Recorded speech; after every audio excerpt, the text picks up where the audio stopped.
Hi, everybody. I'm Al Trautwig in our Versus Mobile studio in Castelsarrasin, France, where today, stage 17 of the race will conclude.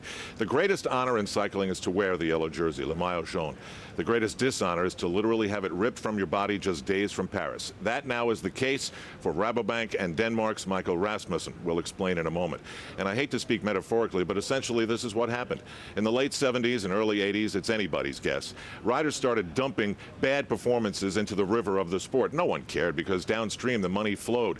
They rode on the back of an American who broke through and later a great Spanish champion who won 5 straight, and again another American who won 7 straight Tours de France. The money continued to flow, and on behalf of journalists and sponsors and cyclists, there was sort of a wink-wink, nudge-nudge, a knowledge of what was going on, but none of these great champions or any of the domestiques that gave their heart and soul to the race ever did anything substantial to change it. So now, as a moment of pageantry, the Tour de France lives on, but as a competition, this river may be so polluted that it's beyond human consumption. That remains to be seen. Back to the man who's been taken out now, and that is Michael Rasmussen, and the headlines across Europe scream the story. This may be the Tour de France's last chance. One said this is the death of the Tour. And yes, Rasmussen is out. He was a veteran. He is 33 years of age, and some might say what we've seen from him in the mountains was beyond belief. And now we know that belief must be suspended. He was supposed to be available in June for testing. He was not, saying he was in his wife's native Mexico, while in fact perhaps he was training in Italy. Now it's guilt by association. You do not have to be innocent until proven guilty. Here's the leadership of the Tour de France earlier today. All we want to do, quite simply, is to give the Tour de France back to the hundreds of thousands of people who have been lining the side of the road since the Tour began. This is much bigger than just a sporting event, even though it may be the biggest cycling event in the world. There is a link between the Tour de France and its audience. These thousands, these hundreds of thousands of people who have watched in London and since London and all the stages and the mountains and including Obisque yesterday, these people love the Tour. These people are the Tour, and we have to do everything we can to give it back to them. We were resolved to make this happen. We have to make things clear. We need to set the matter straight. Who is the enemy here? The enemy is not cycling. The enemy is not the Tour de France. The enemy is doping. We want to kill doping. We need to fight and eliminate this completely. Those who don't understand this, what we've already said yesterday about playing Russian roulette, they have to understand. We are going to break this chain, not just with the last link of the riders, but with the entire team, including the doctors and the managers. So now here we are. Just a year ago, you might say that Jan Ullrich, Ivan Basso, and Alexander Vinokourov were the top 3 names in the sport. Now taking the yellow jersey wearing Michael Rasmussen, and you've got a clean sweep. And yet he hasn't tested positive for anything. Phil, what's going on here? Times have changed, Al, and unfortunately Michael Rasmussen hasn't realised it yet, neither has Alexander Vinokourov. They won't be tolerated anymore, and now the rear guard, the cheats of the Tour de France, are being thrown out. As you say, it's now you're guilty until you prove your innocence. In the case of Rasmussen, of course, it's his team who took the decision, not the race. His team who said, look, you lied to us, you told us you're in Mexico. We've found out from a television commentator here on the race, who once led the King of the Mountains on this very race, by the way, this is ironic, David Cassani. He said he'd seen him riding for 2 days in the Dolomites. Now, if he's in the Dolomites before the Tour de France, implication says he's probably mixing with the unscrupulous doctors, he's probably taking drugs, and he comes off the high altitude to ride a good Tour de France. And they're quite right to throw him out, and may he never ride again. Paul, probably is the key word for what Phil said. I mean, this is sort of a technicality almost that drags down Rasmussen, or is it not? Well, I don't know. You've got to think about smoke without fire. I think the association is Michael Rasmussen has avoided a number of out-of-competition tests. We have nothing categorically right to prove about Michael Rasmussen, but it's the association. And I think the pressure is everybody actually really believes that Michael Rasmussen did something. It is a sad state of affairs in the world now when you have to be guilty until you can prove your own innocence. But I think if we want the sport to go forward, that's the only way we can actually react just now. The great thing is that the Team Rabobank actually took the responsibility to withdraw Michael Rasmussen from the Tour de France. But what I find rather strange is it's actually the teams and the organisation of the Grand Tours who are fighting the doping problem more than the actual international federations. Now, Bob, Phil's going to tell us about a yellow jersey wearer in 1978 who tried to trick his urinalysis, and Lord knows there's been cheating over the years, Festina, you name it. Is this, though, cycling's darkest hour? This is most definitely the darkest hour. We thought we had hit rock bottom with the expulsion of Alexander Vinokourov and his stage wins taken away. We had no idea how low we could go, and we've reached that point. Now, hopefully, this is the lowest ebb. If your noggin offends you, lop it off, and Michael Rasmussen is gone, If thankfully. I could just say that, Al, I don't think it is cycling's darkest hour. I think it might, with hindsight, in a few years' time, be its finest hour, because they've now trapped the cheats. Well, that's what we started saying 2 weeks ago. Now, we should say that if you've been watching our coverage, you might say, wait, this Michael Rasmussen thing, I heard this a couple of weeks ago when the Danish Federation said, no Olympics, no World Championships, you were supposed to be available, and you were not. So why now has the Tour de France and his team taken this long to offer some sort of a negative reaction to that very same story from 2 weeks ago?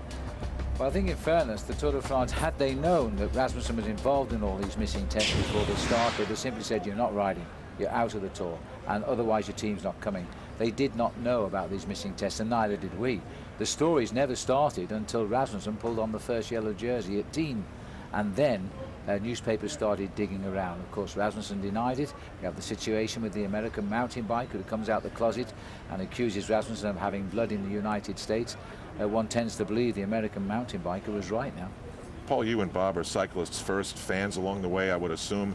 We watched Alexander Vinokourov. I think you used the same word we did, heart. Maybe you used the word great when you saw Rasmussen and Contador go at it.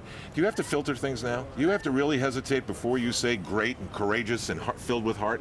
Well, I think you do, and we were all very upset. Bob and I were very upset with the news coming through about Michael Rasmussen.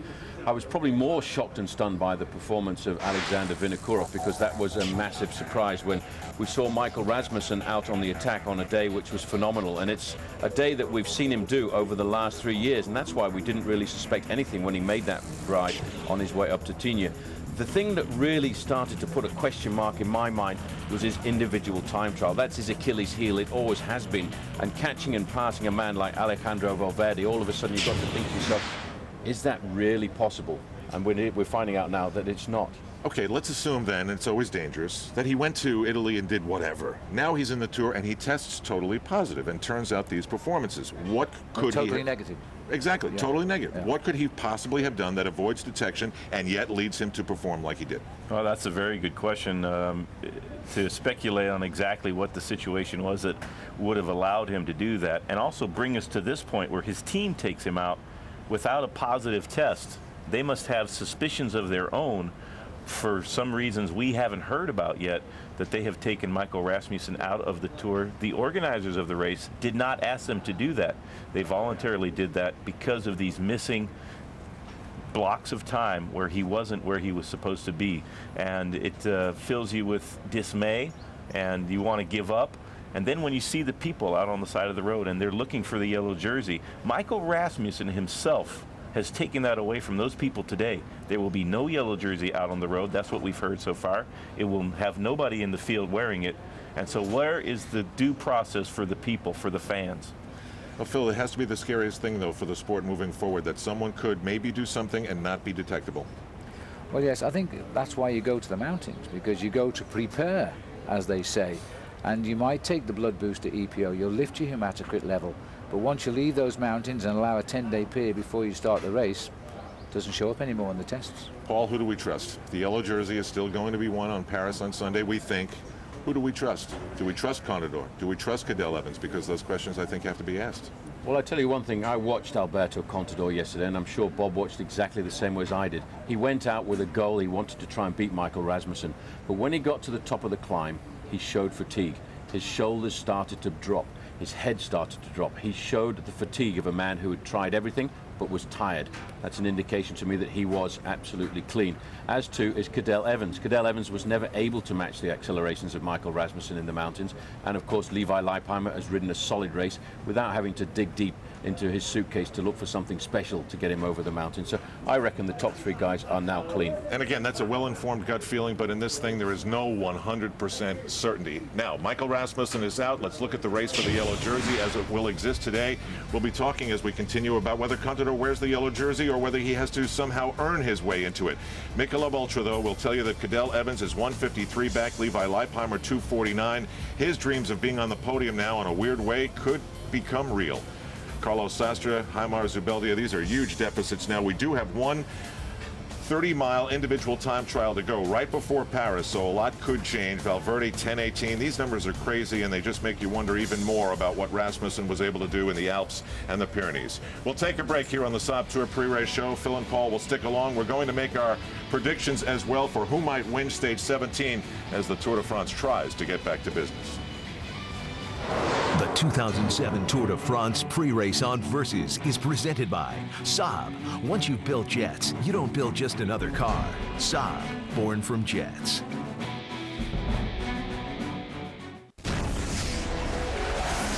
Saab was founded by 16 aircraft engineers. Their spirit lives on in the turbocharged 2007 Saab 9.3 Sport Combi. With all the storage space you need, an estimated 30 miles per gallon, and a starting price under $29,000, you're closer to owning a jet than you think. Saab, born from jets. Log on to Versus.com/fly to the finish for your chance to win a 2007 Saab 9.3 Sport Combi and a new Cervelo bike. This summer, Versus is bringing the stars, the stripes, the painkillers. It's gonna be a red, white, black, and blue summer. It's just something that you're either willing to accept or you're not. The toughest athletes are gonna dish it out and take it on the chin.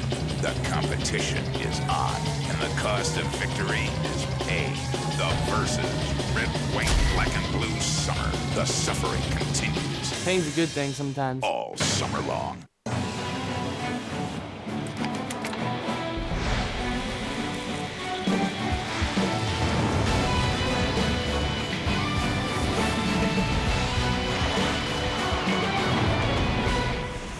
This is the Saab Tour pre-race show, and stage 17 will happen amidst the sunflowers on the outskirts of the Pyrenees in the town of Pau, heading where we are in our Versus Mobile studio in Castelsarrasin, a relatively flat stage compared to what we've seen in the past few days, and we continue to carry a major story with us. Al and Bob Roll with Phil Ligggett and Paul Sherwen continuing here. Phil, do you think this is going to be business as usual in this stage today, or do you think we'll see some things that we don't normally see on a stage like this? Well, we've seen similar things in the Tour before. The day Michel Pellantier cheated the top of Outdoors in 1978, it was a normal day next day, although nobody'd wear the yellow jersey. We had the situation, of course, in 98 when we had all the problems with Festina.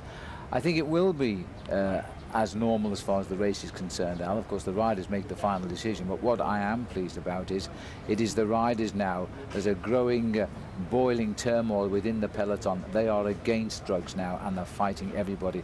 They no longer think or like Alexander Vinokourov.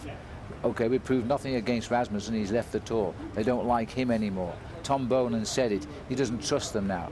And let's hope that the three guys at the top of the classification, because I know all three of them, I believe they don't take drugs, and that's the best face for the Tour now. Well, they said at the start line yesterday they wanted a clean Tour. Among those teams that said that was Cofidis, and at the end of the day, they had a guy implicated, and now they're out of the Tour. So what do we believe as the stage moves along? Do you think we're going to see anything at all? Well, first of all, I'd just like to say I'm a little bit sorry for all the guys from Team Cofidis, because one man was caught from that team. One guy was a bad apple, and I'm sure Bob will agree with me on this. If you've dragged your body over the Alps and you've dragged your body over the Pyrenees, there is an incredible sigh of relief because you know that Paris is on the horizon. I feel sorry for those guys as an ex-bike rider, but I know how the bike riders are going to handle today's stage. They're going to go out there and they're going to give us one of the best racing stages we've seen of the Tour so far. Didn't Team Cofidis know if somebody was doing something wrong? Can't they tell? Can't they judge performance? I think that's why we see a lot of teams doing independent, out-of-competition anti-doping controls for all of the team riders. They do not want to be caught in a situation that Christian Morini has put Cofidis in. None of the other riders knew anything about it. The team had no idea. But what happened to Astana, because Vinokourov was positive, they had to apply the same rules to Cofidis. So when Christian Morini, when he was positive, they had to drag the whole team out of the race. That is an unbelievable, disastrous situation. If you're on Cofidis, you've gotten through the whole Tour so far, all the pitfalls, all of the suffering, and to be taken out of the race because there's one pinhead on your team, that is a disaster for the riders of Cofidis, and for us too. Well, it does complicate a lot of things, including the Saab performance predictions. Every day we try to win ourselves the Versus yellow jersey. Now check this out. Paul Sherwen has done an unbelievable job. He's crushing Phil Ligggett by 15 points. I'm desperately trying to keep up and can't. Bob Roll has only gotten 8 points. But if you took the Michael Rasmussen performances out of the Tour so far, look at how things would be different. Oh, and just I've got a compare chance. this to the real race. That's how things could flip upside down if you take a tainted performance out of the race. Just like to add one thing, I'd still be on top. Yes, you would, but not by as much. Now, I go first today, and we give the Peloton a lot of credit for having sort of a collective computer-like brain to figure out when to track breakaways and bring them in. To me, I look at Alberto Contador like Michael Rasmussen. I look at a guy who shouldn't be able to do what he's done. So I don't think he's worthy of the yellow jersey. The one guy who has been smoked by the mountains, literally totally beaten up at the end of the day, was Cadel Evans. And I think if the Peloton has half a brain, as Tom Boonen has said, they will give the yellow jersey today based on some performance to Cadel Evans, and that is my hope. It's a good theory. Very good theory. Yeah, well, I'll next. go back to logic, Next. if I may. I think I'm the person who picked You the are, second you're position. next. So I'm going to go back to what Bob and I were thinking about. This is going to be a very hard, fast stage. The breakaway actually, theoretically, should have got clear today, but it won't. So I'm going for a bunch sprint, and I'm going for Tommeke, the torpedo, Boonen, who himself has said he's got something to prove about the sport, and he wants to go out and get that green jersey across the line in first place. Some key sprinters are out. Robbie Hunter's one who's left. I think that what's going to happen is a similar situation. They will start at a reasonable tempo. They'll do a long time throughout the stage, and it'll take a long time for it to get going. But then some knuckleheaded Frenchman like Ludovic Turpin will attack, and then it'll be business as usual. It'll be a firefight all the way to the finish. And now to Phil Ligggett. And please, Phil, on this day of all days, tell me you're not going to Eric Zabel. Yes, I am. I would have gone for Robbie. I would have gone for Robbie Hunter because he needs the money. He's bringing all his friends to Paris and paying for the air tickets. But as Zabel is still in the race, I think he's a rider who can still win. He's looking for that elusive win. I've got a feeling, even if it's a breakaway, Zabel will be looking for a move today. But at the end of the day, Al, I think we're all way off them. I think we are. We're going to have a meeting of the tribunal to handle this Paul Sherwen Correct. business. When we come back, Phil and Paul will have the call, stage 17. We'll be watching along with you at the finish line. It's going to be hot out there today in more ways than one. This is the Tour de France on Versus. The 2007 Tour de France pre-race on Versus is presented by Saab. Once you've built jets, you don't build just another car. Saab, born from jets.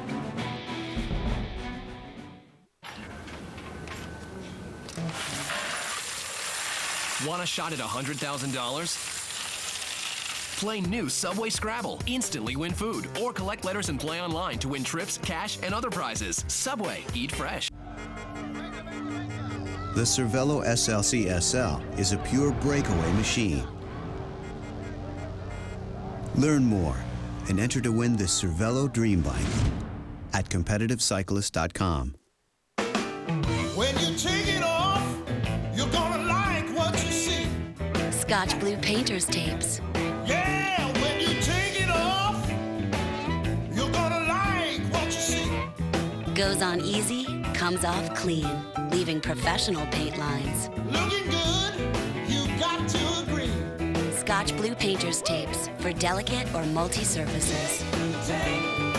Go on, take it off. Take. The very thought of you, and I forget to do the little ordinary thing. Armor All Wash, wipes, and tire shines.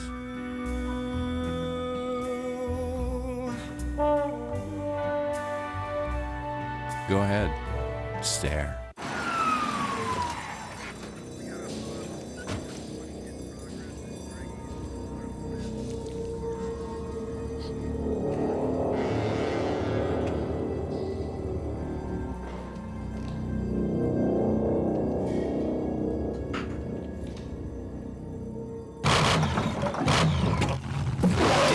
What it wants. Always ask for Pennzoil. Get a 5-quart jug of Pennzoil high mileage vehicle motor oil at Walmart for only $12.22.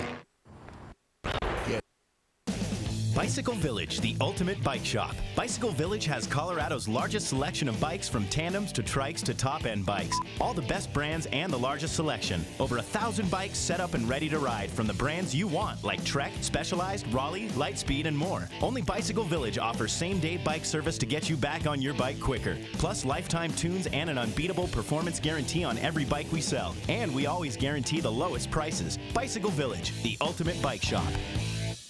Look, honey. Rock Bottom's Backyard Barbecue, and they're tapping that beer you love. American Dream Ale.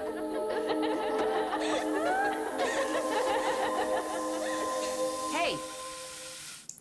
You're doing it again. It's Rock Bottom's Backyard Barbecue, featuring American Dream Ale. Build your own ultimate backyard burger. The crisp, delicious Waldorf wedge. Our juicy 20-ounce T-bone, plus choose your favorite picnic side. Grilled food and chilled beers. Now that's a barbecue.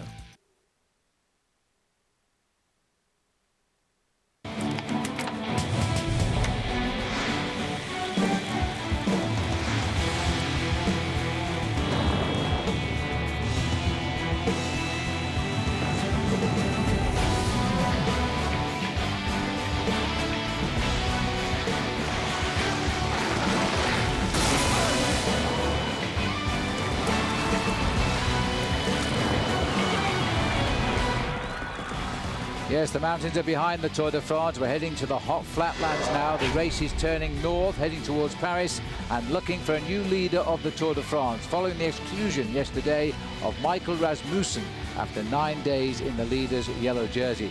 The question now everyone is asking is, who will replace Michael Rasmussen in yellow? Alberto Contador has the right to wear yellow. He has refused to pull the jersey on today. So tonight, who will stand atop this podium as the next leader of the Tour de France? Yes, welcome back everybody to our live coverage here on Versus. Boy, this is a very newsworthy Tour de France. We are clear of the mountains, Paul. Rasmussen is gone. I think we've covered that pretty well. We have 3 riders now. Either one of them could win the Tour de France. Yeah, the top 3 riders are pretty much locked together, really, when you could put it down to the time trial, because Alberto Contador leads Cadel Evans by 1 minute and 53 seconds. Levi Leipheimer in third, 2:49. Carlos Sastre, he's a long way back, though, at 6:02, with Jaimar Zubeldia putting in his best ever performance in the Tour de France in 5th place. Well, the key stage now, the only key stage to the secret of the final yellow jersey, is on Saturday. It is the time trial, Paul. Who's going to win the race? I have absolutely no idea. And as we've said since the start of this tour, we've never really known who's going to win the race. It's going to be a time trial of suspense. I would give the advantage in the individual time trial to Cadel Evans, but it's going to be a battle for seconds, I think. And it may well be the shortest ever victory we see on the Champs-Élysées. Absolutely. All right. Well, that's all on Saturday. Today, we should see a return of the sprinters. It's a bit lumpy at the beginning. It runs down a bit more flat when they come down to the finish here. Here's our quick journey around France, coming out of London with the start. We're right down at the bottom, beginning the journey north, as I say, Paul. Well, the riders, I think, will be a little bit happier with the profile, although there's lots of little red spots which indicate small climbs. When you actually look at the profile, it's only a ripple. And it is pretty much flat over the 188.5 kilometers all the way to Castelsarrasin. So there's some stage facts for you. 188.5 kilometers, about the difference between Las Vegas, Death Valley Junction and Nevada, 115 miles. First finish here in Castelsarrasin, and it was a start town in 2001 and 2004. The usual couple of sprints along the way. We've got those 5 Category 4 climbs and 1 third category climb, most of them early on. Yes, so there's the route, and there's the hot shimmer of the day here. They're saying a top of 81, but I think it's going to go a little bit hotter than that. It feels extremely warm down here at the finish in Castelsarrasin, and the crowd beginning to gather here. Super day, Paul.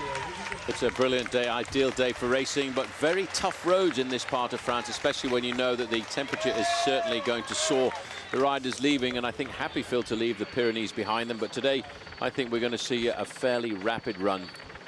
Well, after all the arguments and sackings, etc., 143 riders are left in this race from the 189 that started.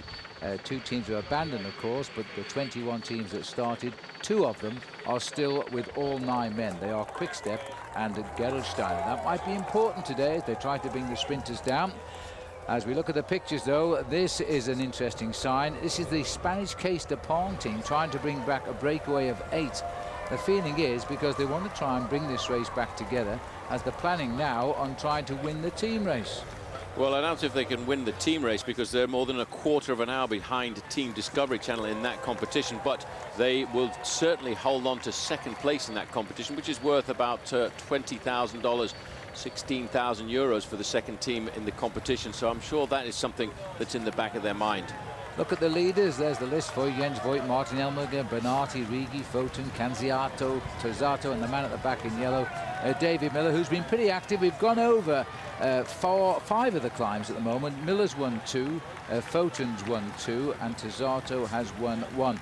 The significant thing is, Paul, although there's 8 of them and they've been away since the 9th kilometre today, the race has been chasing them. They've rarely got more than a minute and a half.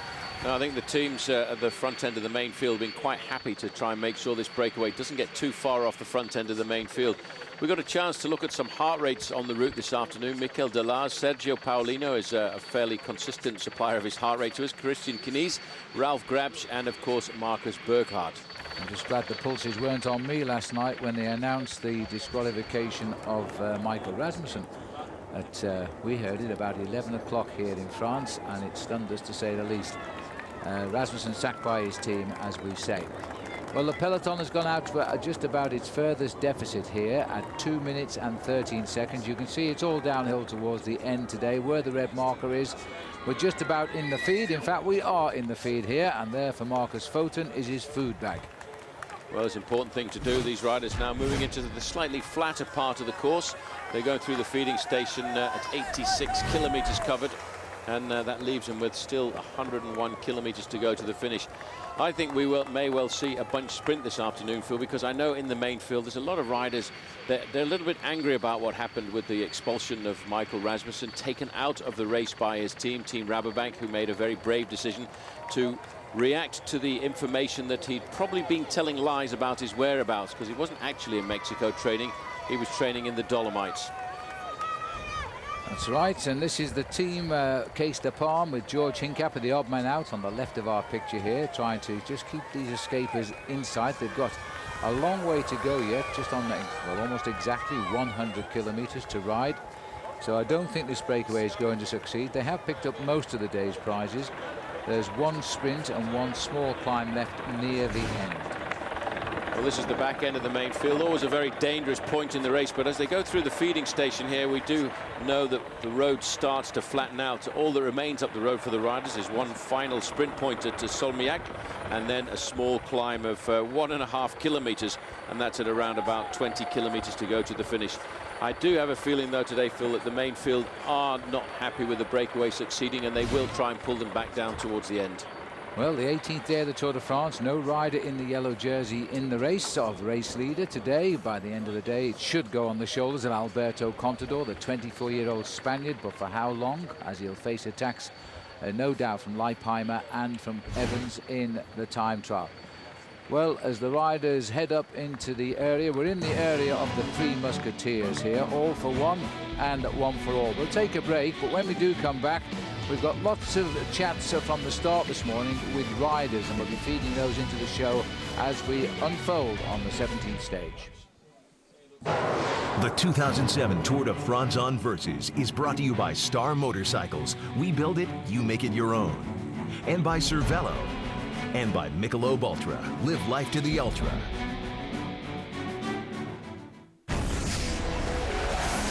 Saab was founded by 16 aircraft engineers. Their spirit lives on in the turbocharged 2007 Saab 9.3 Sport Combi. With all the storage space you need, an estimated 30 miles per gallon, and a starting price under $29,000, you're closer to owning a jet than you think. Saab, born from jets.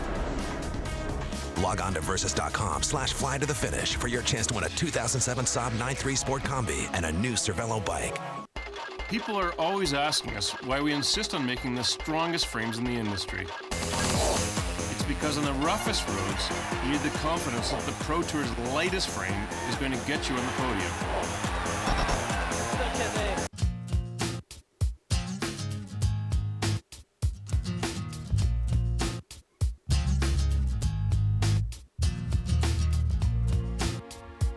Your life doesn't have one dimension. neither should your beer.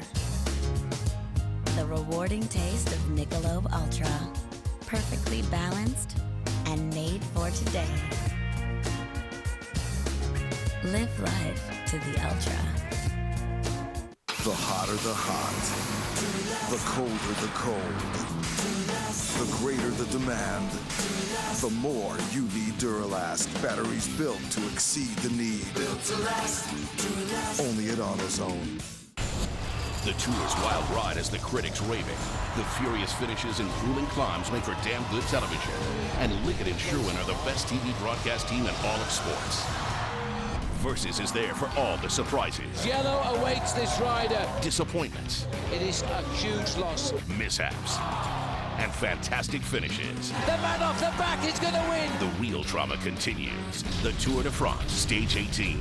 Live tomorrow, 8:30 a.m.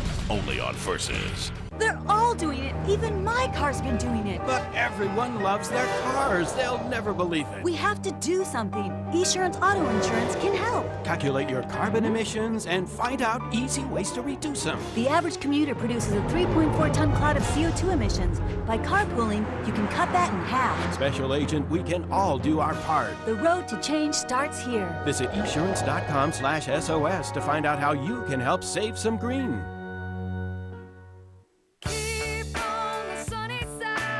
Days, it was great. The pool was great. The pool was fun. Bed was really comfortable. Pillows were soft. I slept like a baby. Keep on the sunny side of life. People are smart. They know some things go together, like our real life plan. It's a low 6 1/8% fixed rate mortgage, a home equity loan, plus a credit card that helps pay down your loan. To learn more, call 1-800-DITEC-1. DITEC. People are smart.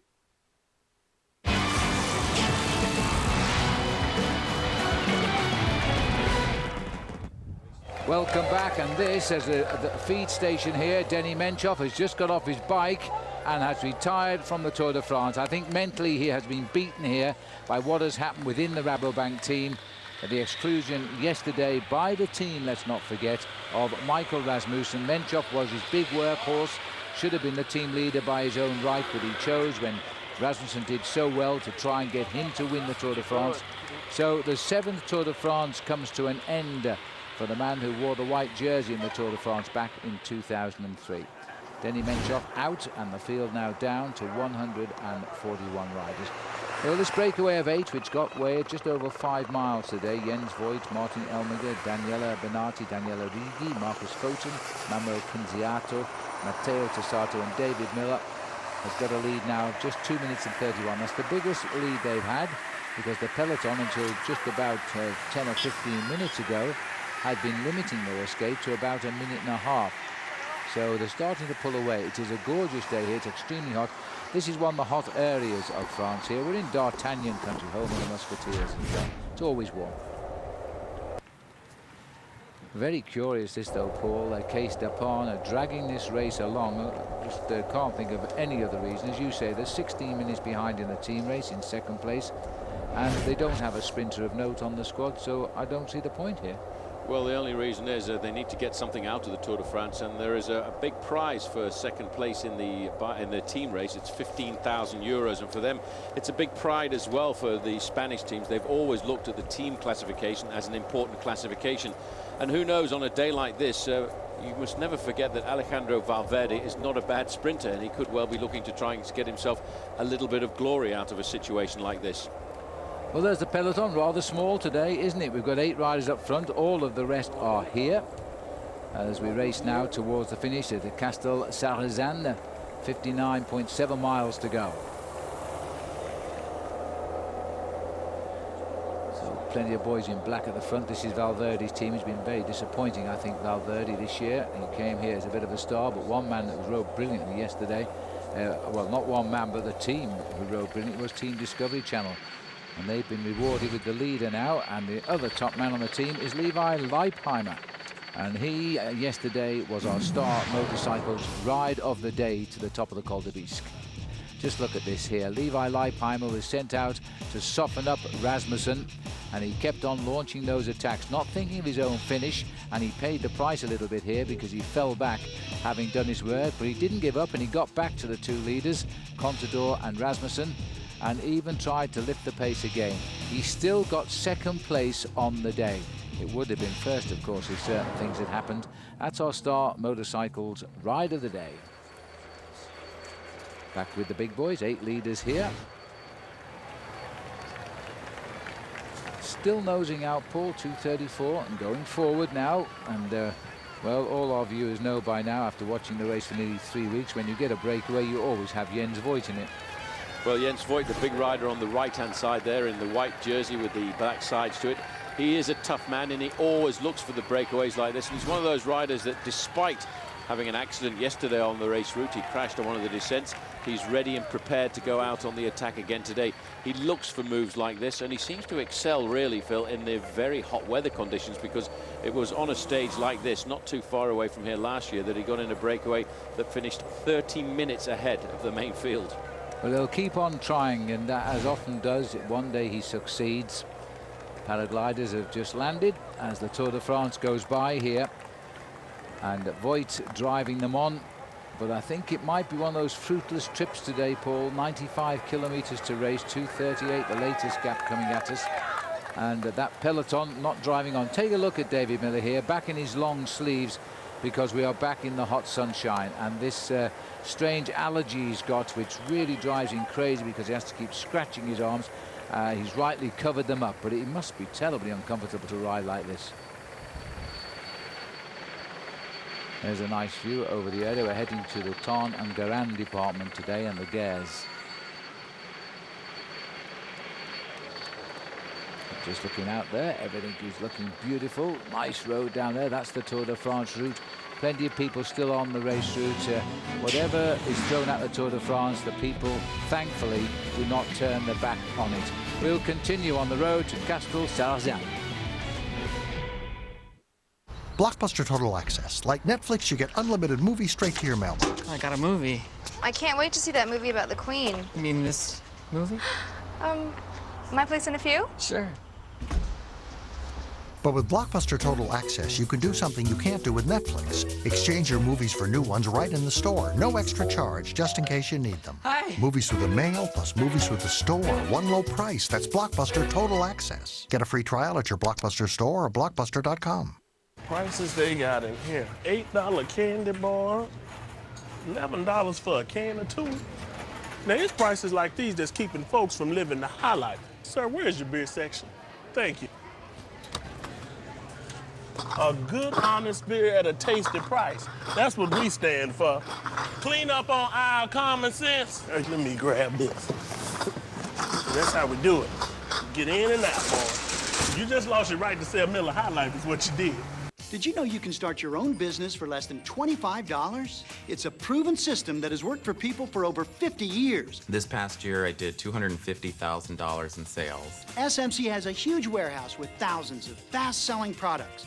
As a member, you can order any item at rock-bottom prices and sell for profit at up to 300%.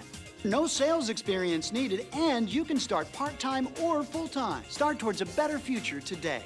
Call now to get free information.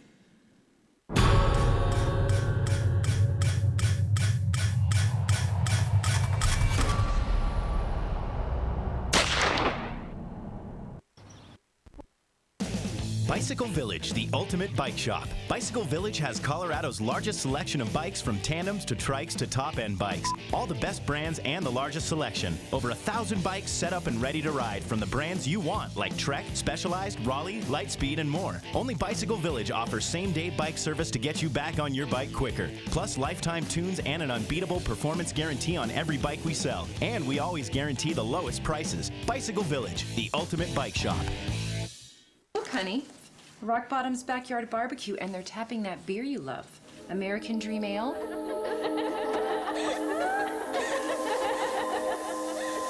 Hey!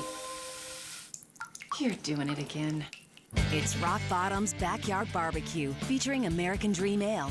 Build your own ultimate backyard burger. The crisp, delicious Waldorf Wedge. Our juicy 20-ounce T-bone, plus choose your favorite picnic side. Grilled food and chilled beers. Now that's a barbecue. Co-ed matches, coaches on the court, super tiebreakers, and superstars from around the world. World Team Tennis on Versus. Johnny Mack is back and leading his New York Sport Times up against Maria Sharapova and the Breakers. Sunday at 5 on Versus.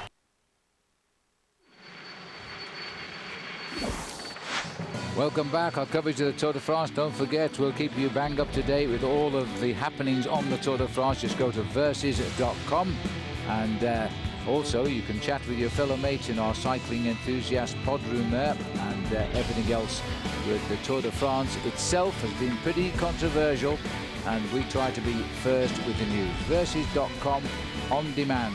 Keep up with us. Let's go back to the action here. As again, we see the riders, Vincenti Garcia at the front, Garcia da Costa in the breakaway early on yesterday in that vicious mountain stage. It was a great day out. Now he's back in the move again. He's back in the peloton here, trying to drive along. They've got 8 of the 9 men. Remember, Xavier Zandio crashed very early on stage 4. Still edging out. 2:36, just listening there on the race radio as we pass now through the Église Saint-Pierre. That's St. Peter's Church. In fact, it's built very much in the shape of a Latin cross. It's a 19th century church, and for most of these riders, not much chance to look at it. But the city, by the way, the town of Mélin, received a customs charter way back in 1280. It was originally formed as a fortified village. Well, it's now behind the leaders at least, but the main field here still finding no assistance from the bunch. See, it's very strange. Normally you would see the Rabobank team here with their yellow jersey riding in their slipstream, but there is no official leader of the Tour, although the man who is the leader is Alberto Contador.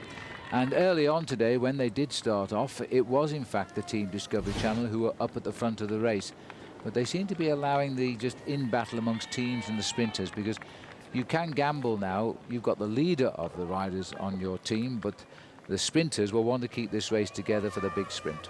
Well, maybe Discovery Channel did go to the front and do some of the chasing, but they were very quickly assisted by Team Predictor Lotto, because although the overall leader tonight will be Alberto Contador, I think Predictor Lotto really believe that they've got a great chance of winning this race with Cadel Evans, because Cadel Evans is, of the riders in the top 3, I think the superior individual time trialist. It's all a question of how they perform over that 55-kilometer test. It's a course, I think, which suits Cadel Evans a lot more than Levi Leipheimer and Alberto Contador, because it's a lot flatter than the last time trial that we had, and Levi has to nurse himself through this if he's got to think about trying to beat Cadel Evans in a time trial, which I think is the Australians' advantage. Nervous moments. It'll be a great race on Saturday, that's for sure, as to see who will win the Tour de France. 2:27, so a little bit of a reversal there. Now, as we continue on our flatter stage towards the finish, I want you all to come on board and enjoy our Saab Watch and Win sweepstakes. All you've got to do is log on to versus.com/fly to the finish, and a chance to win a Saab 9.3 Sport Combi and Cervelo carbon bike. There's the key word you need today, and it is Cervelo. Meanwhile, sitting here at the back of the bunch, perhaps waiting for his big moment, is Sébastien Chavanel, the sprinter on the white jerseyed Française des Jeux. He won't beat the back of it a bunch sprint, I'll tell you.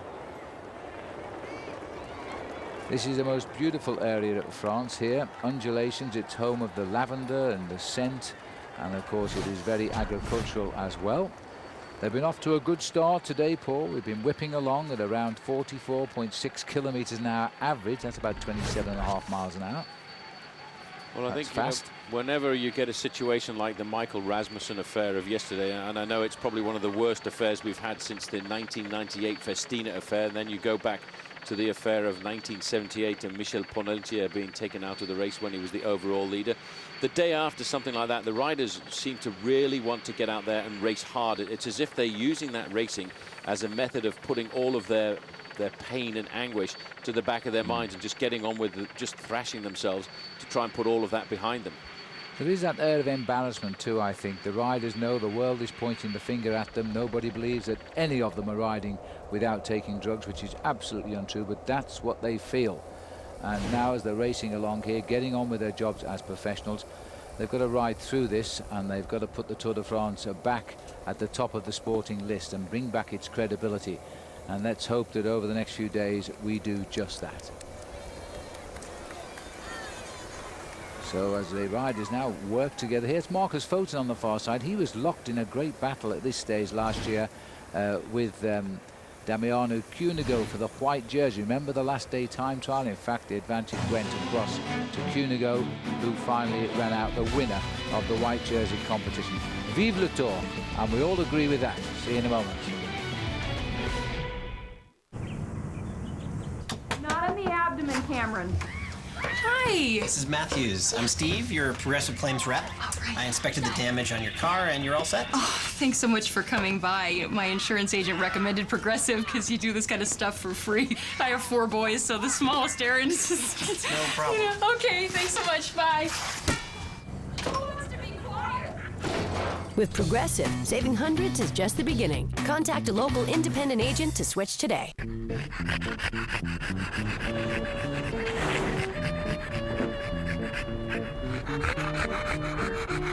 I heard that. We'll leave the light on for you.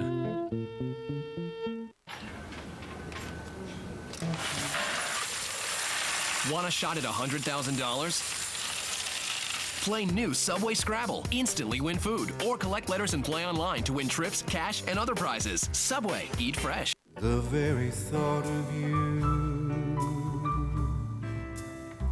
and I forget to do the little ordinary things. Armor All Wash, wipes, and tire shines.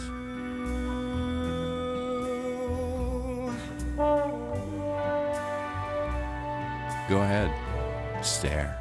The Tour's wild ride has the critics raving. The furious finishes and grueling climbs make for damn good television. And Ligggett and Sherwen are the best TV broadcast team in all of sports. Versus is there for all the surprises, disappointments, and fantastic finishes. The Tour de France, Stage 18, live tomorrow, 8:30 a.m. on Versus.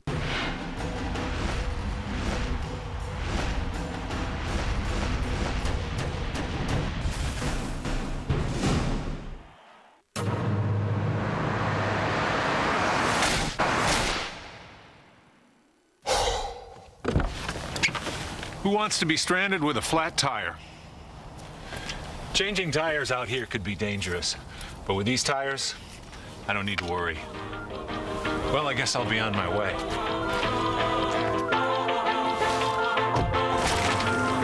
Bridgestone, run flat tires.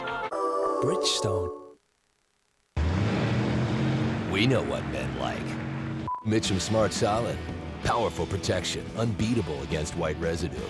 Wow, let's see that again. For powerful all-day protection that doesn't come off on your shirt, be a smart Mitchum man. People are smart. And when it comes to home loans, they don't want smoke and mirrors. They want a smart rate. Like our 30-year fixed mortgage around 6 1/8%. Call 1-800-DITEC-1 now to get a loan without being sawed in half. DITEC. People are smart.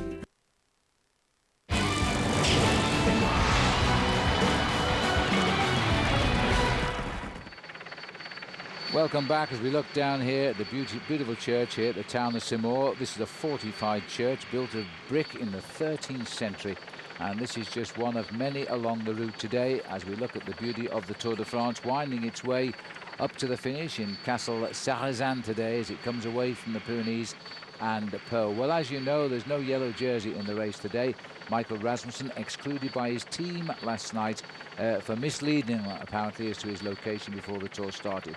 Well, it's meant a busy day for our reporter Craig Hummer. He's been down at the start all morning before the riders left. And here's what he found out about the atmosphere today.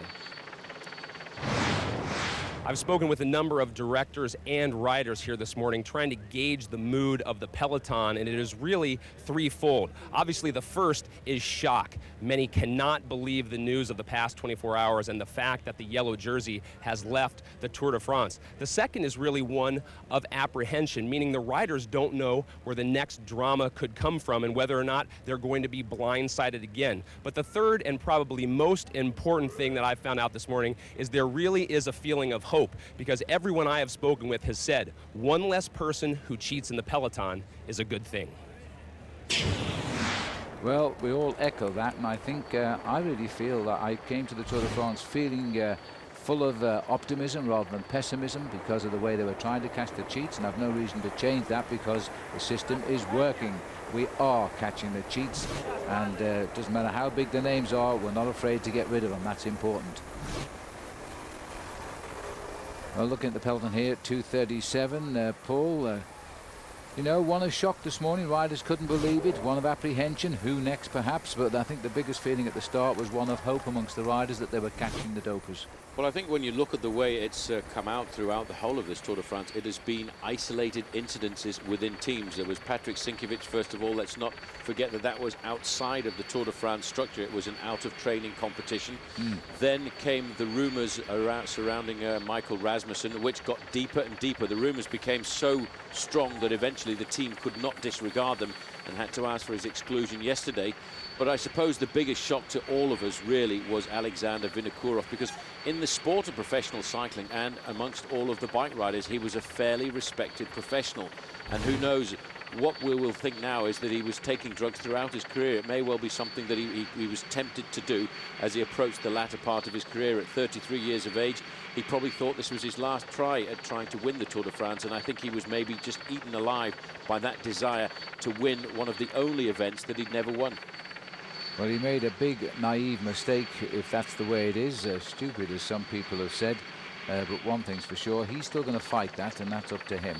But as far as the Tour and the press on the race are concerned, they've already written him off.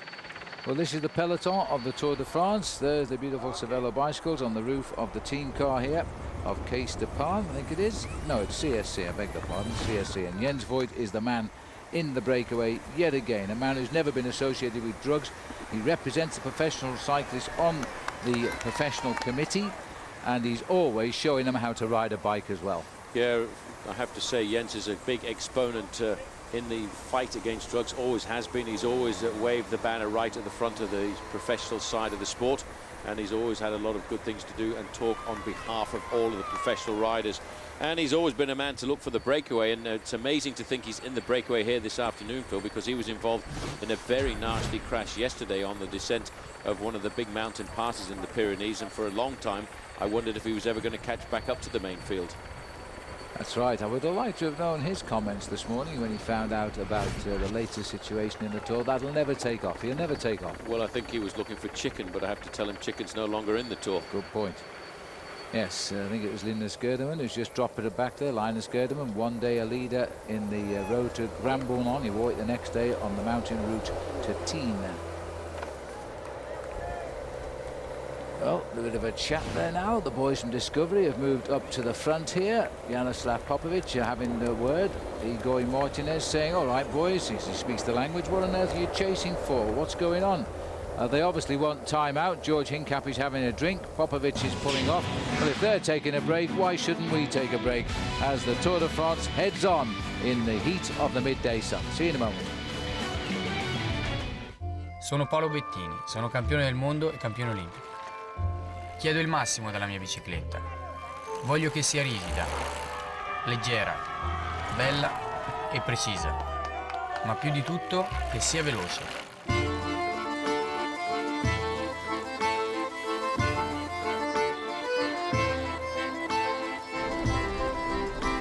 Questa è la mia bicicletta.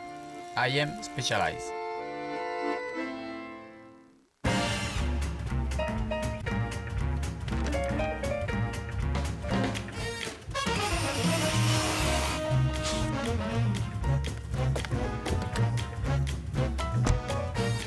Prepare yourself. The 3 Series is here. with elegant styling and a powerful yet fuel-efficient inline 6-cylinder engine. Stop in and take a test drive today. Over the course of the tour, riders will burn 123,900 calories, the equivalent of 155 hours of cardio or 263 double cheeseburgers. Hey. Looking for free checking? How about a free gift too? That's right, you get this free travel bag when you open your new personal checking account at First Bank. But hurry, this offer ends soon. First Bank, check them out. Nice. Hey, I'm Mr. Opportunity, and if I'm around, that means now's your chance to pick a beautiful Accord, a popular Civic, a versatile Pilot, a very cool Odyssey, or any other Honda you've been yearning for at a price that'll bring music to your ears. Hi! Nice to see you again, Mr. O. Hey, seems like I'm kind of popular this time of year. The 2007 Honda Clearance. Now you can lease a Honda Odyssey for $279 a month for well-qualified customers. I'm Mr. Opportunity, I'm back, and I'm knocking.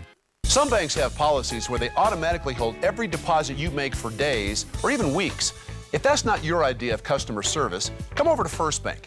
You'll get personal, friendly service all the time. First Bank, check them out.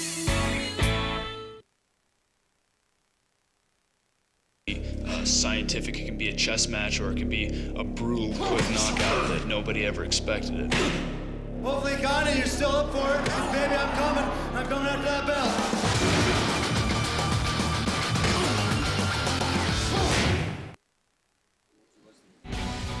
Oh, the tournesol, or the sunflowers, they face wherever the sun faces, and they look beautiful in this part of France at this time of the year, the month of July. The Tour de France is going home, where it will arrive on Sunday. And yes, controversy, but still a great, great race. So the situation pretty much the same since we left us, rather. It's the 8 riders clear. And these break forming. David Miller leading at the moment. It's the biggest lead they've had just now, with just on 50 miles left to race, 3 minutes and 34 seconds. And that is a break which gives them a little bit of hope maybe right now. There's 8 of them clear since the 9th kilometre today. Well, Case de Pont have turned off a little bit. We've seen them take time out, Paul, which means that we are seeing the biggest lead so far. It's moved up to 3:35 or a little bit more, 3:36. Still the people turn out, despite all of the French papers today with such damning headlines on this event. Well, I think the people at the side of the road, they come out to appreciate the riders, because whatever happens, or whatever scandal hits the sport, let's not forget this event has been around since 1903. It's seen both of the world wars, it's survived the world wars, and it's continued to be here.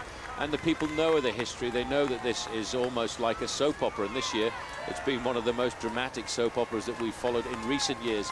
And they all understand, I think, the pain and suffering that the riders go through individually.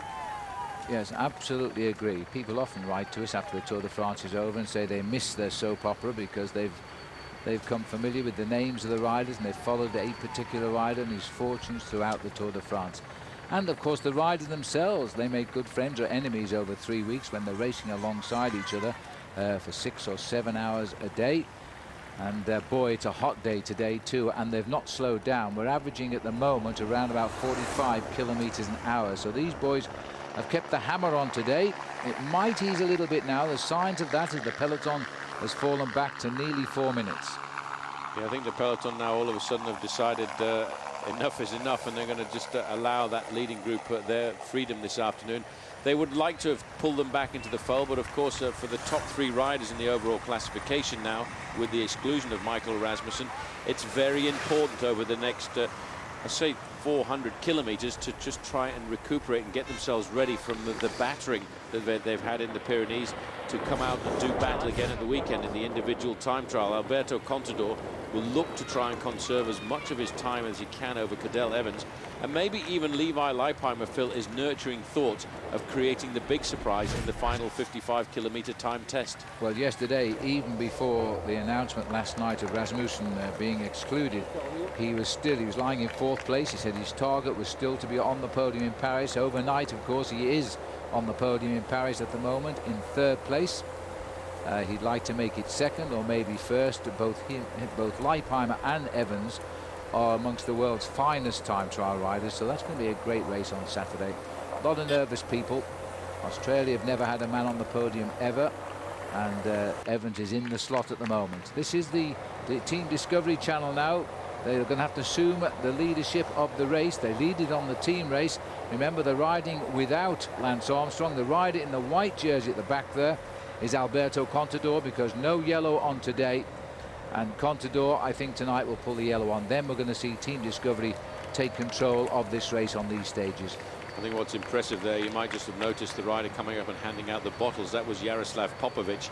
He's in 9th place in the overall classification. He's third best rider of Team Discovery Channel, but he still went back to the team cars to take on board bottles for everybody else. I think he's been the man of the team for my money this year, Paul. Popovic has been superb. He seems to be tired. He gets dropped. He comes back. He brings the bottles with him. He goes straight to the front. He works like a Trojan to keep the pace for put his two top team men forward in the breakaway, and he is still sat on 9th position overall, 16 minutes off Rasmussen, so it's even better now.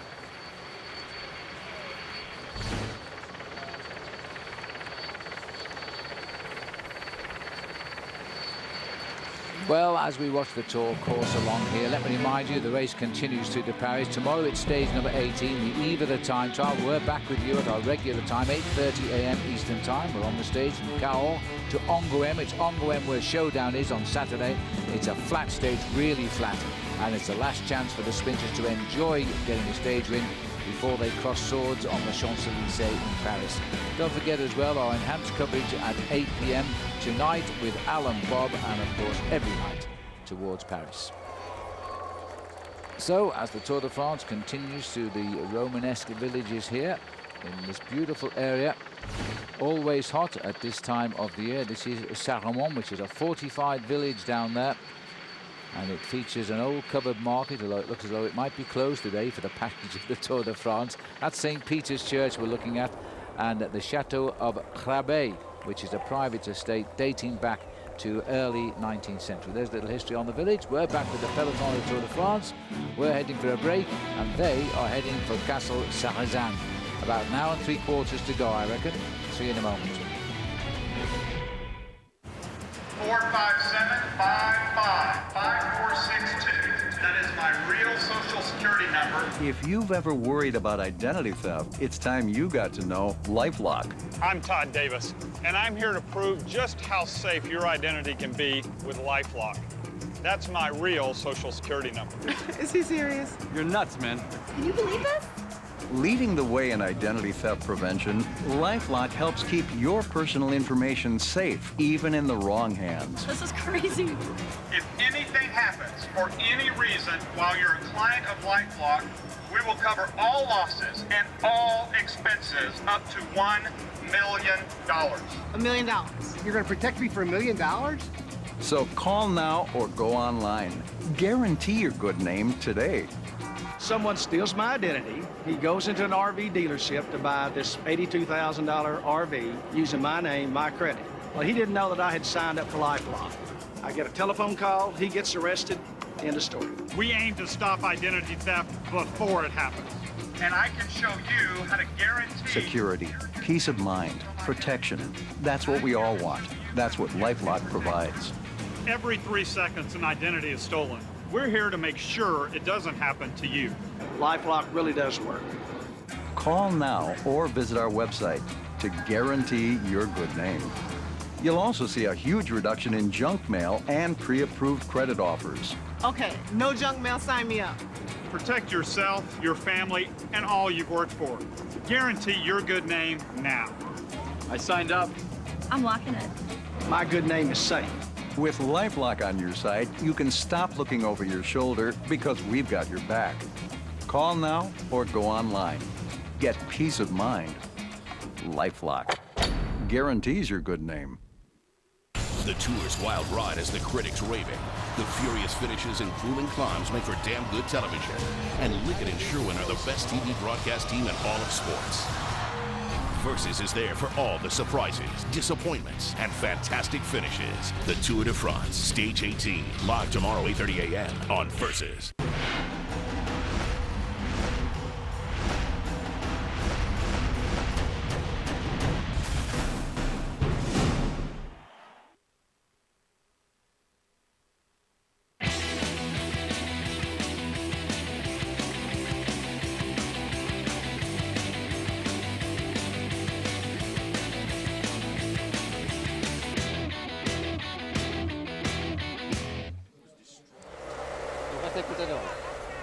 Welcome back. We're looking at the white jersey. Tonight it should be a yellow one for Alberto Contador. It's for riders under 25 years of age at the start of the year, not during the Tour de France. Mauricio Sola is at 50 seconds here in the standings. Cole is at 6:48. Chiruka at 9:52 in the young rider standings. So we'll look to see how that will develop tonight, but he'll be replacing that white one with a yellow one. Of course, he wins both competitions should he win the Tour as well. They don't take it off him because he's moving up a notch, as it were. These are the leaders of the day. David Miller is the man on the front driving on here with the long sleeves on because of his allergy to the sun, which is a great shame. But he's not been any way a lack of aggression from Miller on this race this year. So let's have a look now as we look at the blue skies here now. We can have a look here. Another fortified castle down there. So let's take a closer look at the Edward Jones making sense of the Tour. And we'll take a look behind the scenes at the white jersey. Now, I've just told you a little bit about it. This is how it's done. It was introduced into the Tour de France a few years ago now, taken out and brought back. It's been won by Jaroslav Popovic. That is Maurice Garin, by the way. I don't think he ever won the young rider's jersey. The Eagle of Toledo and Julio Jimenez there, climbers. These are the riders of the old Tour de France, but they decided to bring into the race the young white jersey, so we could all pick out who was the best rookie of the Tour, if you like. Greg LeMond knew what it was like. He won it in 1984. So did Andy Hampsten when he finished 4th in the Tour de France in 1986. We thought he would go on to win the Tour. It didn't happen this year. Alberto Contador, the winner of Paris-Nice, which is usually a white jersey, by the way, is race leader. And Thomas Dekker, he's another man we thought might have been a big candidate. He's certainly been a great rider, but sadly he's hit up against this problem with Matt Rasmussen right now. So it's worn by the best young rider under the age of 26 years of age at the 1st of January of the year of the Tour. And it's the man who's the highest in the overall classification.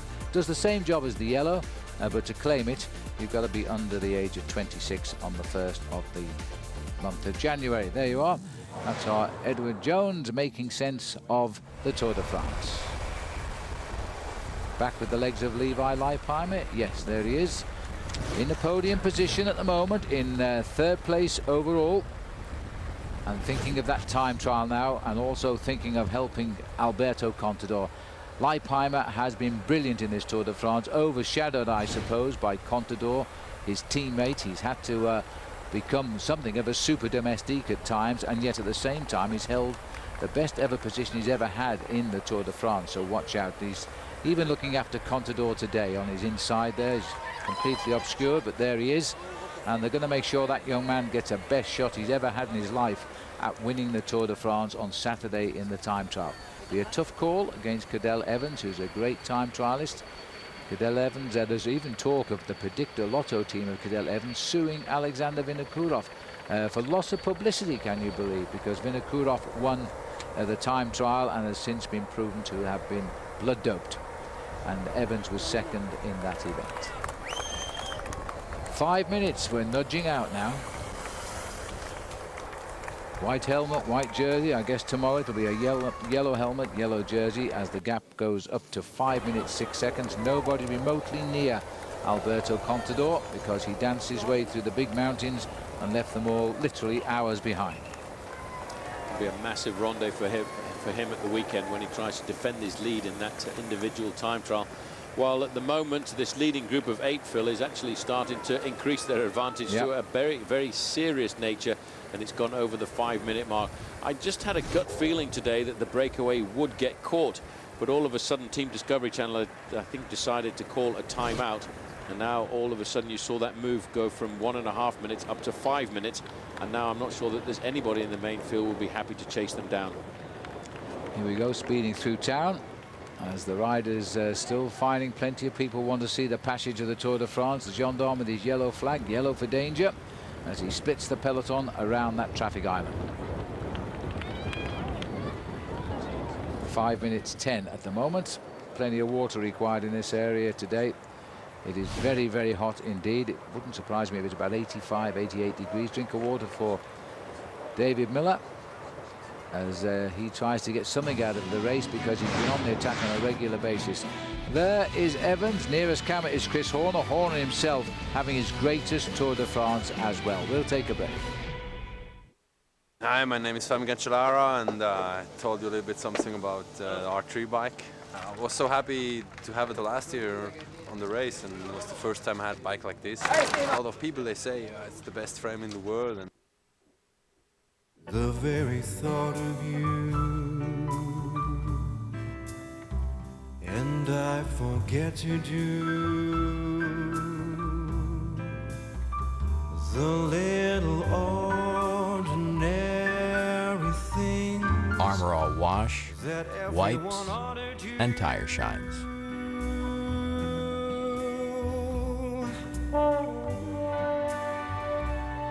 Go ahead, stare.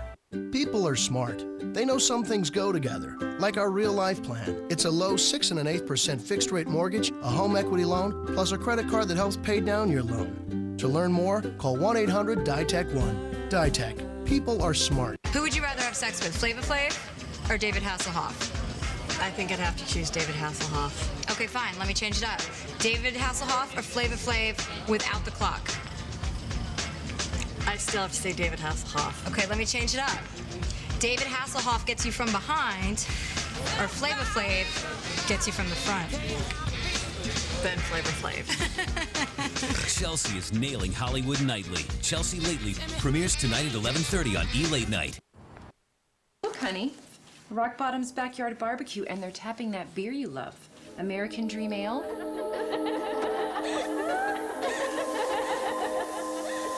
Hey! You're doing it again. It's Rock Bottom's Backyard Barbecue, featuring American Dream Ale. Build your own ultimate backyard burger. The crisp, delicious Waldorf wedge, our juicy 20-ounce T-bone, plus choose your favorite picnic side. Grilled food and chilled beers. Now that's a barbecue.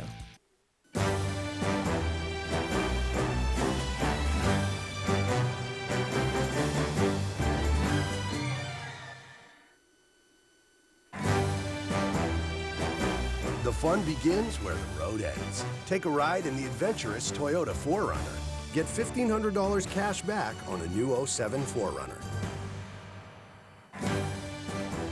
Toyota, a smart way to keep moving forward. Welcome back to the Tour de France here. We're looking at a fine piece of art here as the riders now and the watch go by here as the hay there and everybody enjoying the Passion Road. Don't forget August the 5th on Thursdays. This is a cruel sport if ever there was one. The world's most extreme indeed, and it gets more extreme. The WEC welterweight champion Carlos Condit gets in the cage against his toughest opponent yet, the #1 contender Brock Larson. That's World Extreme Cage Fighting live from Las Vegas, August 5 at 9 Eastern Time. Wow. I think if I was involved in that, I'd keep racing in the Tour de France. But here we are. This is just having a little bit of a rest at the back of the field. 5 minutes 35. That's the biggest gap I think we have had so far on today's stage of the Tour, and they're still gaining. I think they'll be pretty pleased with that board there, Paul. 5:35, 66 kilometers to run. You know, I just have a feeling this break might work. Well, the way it's going now, I'm not sure if anybody's going to actually chase it down, because the only one team that might have had a serious interest in chasing it down is Team Quickstep, and they've got a very serious contender in there with Matteo Tossato. He's also a rider, Phil, who's got himself a very good sprint. He's one of the riders of the blue train of Tom Boonen. His normal job is actually to look after Boonen in the charge towards the line. The first time we saw him was in the Giro d'Italia a couple of years ago, and then all of a sudden, because of his ability over the last kilometre or so of a race, he was very quickly signed up by Mario Cipollini and then by Alessandro Patacchi, and then very quickly poached back by Tom Boonen. That's absolutely right. Lead out men who by their own definition could win many bike races, but not as many as the stronger sprinters. You know, they get signed up to lead them out and lose the race for themselves. That's sometimes a shame, but they're professionals, and being professionals, all the money goes into the team's coffers. The accountant sorts out who gets what at the end of the year. A bit like a Christmas bonus, I guess. So 5:49 is the latest gap now, and Discovery Channel just holding this peloton together now It's a case of deja vu for Team Discovery Channel. They guided their captain Lance Armstrong for 7 years to victory in the Tour de France. Now all of a sudden they're doing it again with a 24-year-old rider from Spain, Alberto Contador. He wouldn't pull on the yellow jersey today. Oh, no, was it a phone call? I thought he was making a phone call then. Just an itch. Just an itch, yeah. And he wouldn't put on the yellow jersey today, Contador, but he certainly will tonight. He'll feel as though now it's sufficiently the right time. Well, just to explain why that happens, it's pretty much a tradition in the sport. A rider doesn't want to take the jersey if he inherits it for any reason at all, whether it's an accident, a rider abandoning, or as it was yesterday, the exclusion of Michael Rasmussen. A rider only really wants to take the yellow jersey if he feels that he's actually earned it out on the race, and that's what we're doing today with Alberto Contador. He's riding the race today, earning the right to wear the yellow jersey at the end of the stage. Well, sadly, Team Discovery Channel are not bringing all of the riders to the finish. All of the riders here except one, that's Thomas Weitges, who was a big sprinter for a while and then got involved in a very nasty crash that took him out. There's another little church tucked away. 6 minutes the gap now, and that is growing quite rapidly, so I begin to feel a little bit confident now. Anyway, let's return to our Saab word of the day. Go to versus.com/fly to the finish and enjoy playing the Saab Watch and Win sweepstakes. You need the special password to get on board with the game, and it is today Cervelo. Note the spelling, Cervelo.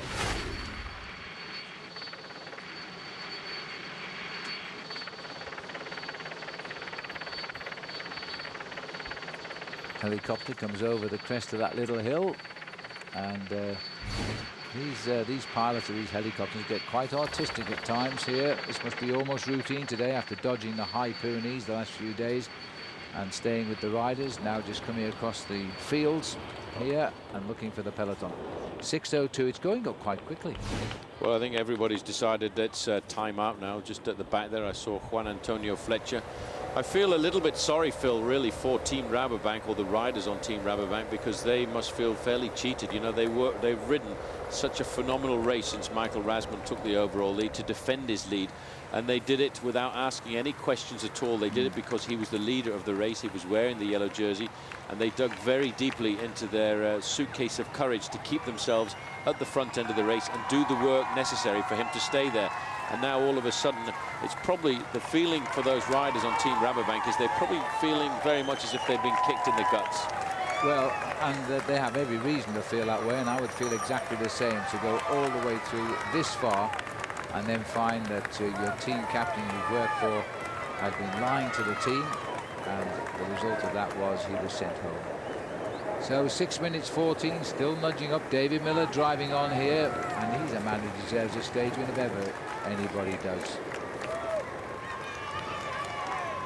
Sitting at the back is Matteo Tessato, the lead-out man Paul Sherwen was talking about. 82 is the big sprinter, Daniela Bonatti as well. As we look down the peloton, gentle drift of wind from the left of our picture, keeping them across the road. If you think these guys are fast, how about something that's born from jets?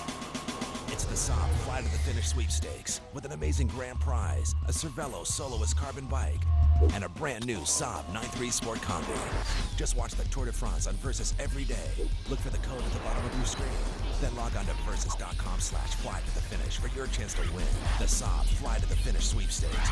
Brought to you by Saab, Cervelo, and Bicycling Magazine. Only on Versus. When you take it off, you're gonna like what you see. Scotch Blue Painter's Tapes. Yeah, when you take it off, you're gonna like what you see.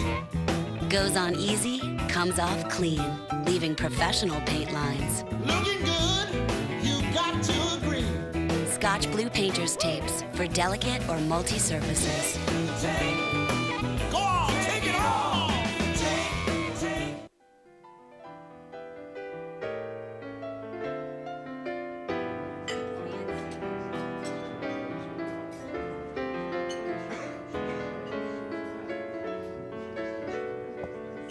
Thank you. You could save with Geico Motorcycle Insurance. Enough for a night out with your special someone. Geico Motorcycle. Let's ride.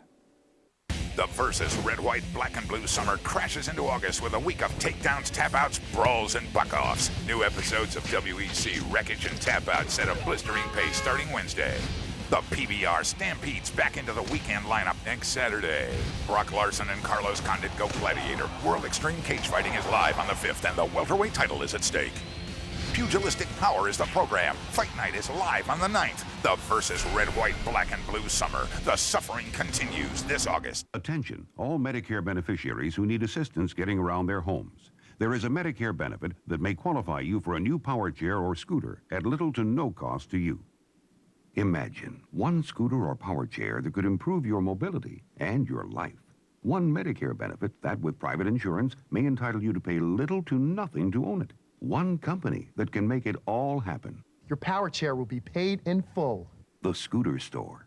Hi, I'm Dan Weston. We're experts at getting you the scooter or power chair you need. In fact, if we pre-qualify you for Medicare reimbursement and Medicare denies your claim, we'll give you your new power chair or scooter free. I didn't pay a penny out of pocket for my power chair.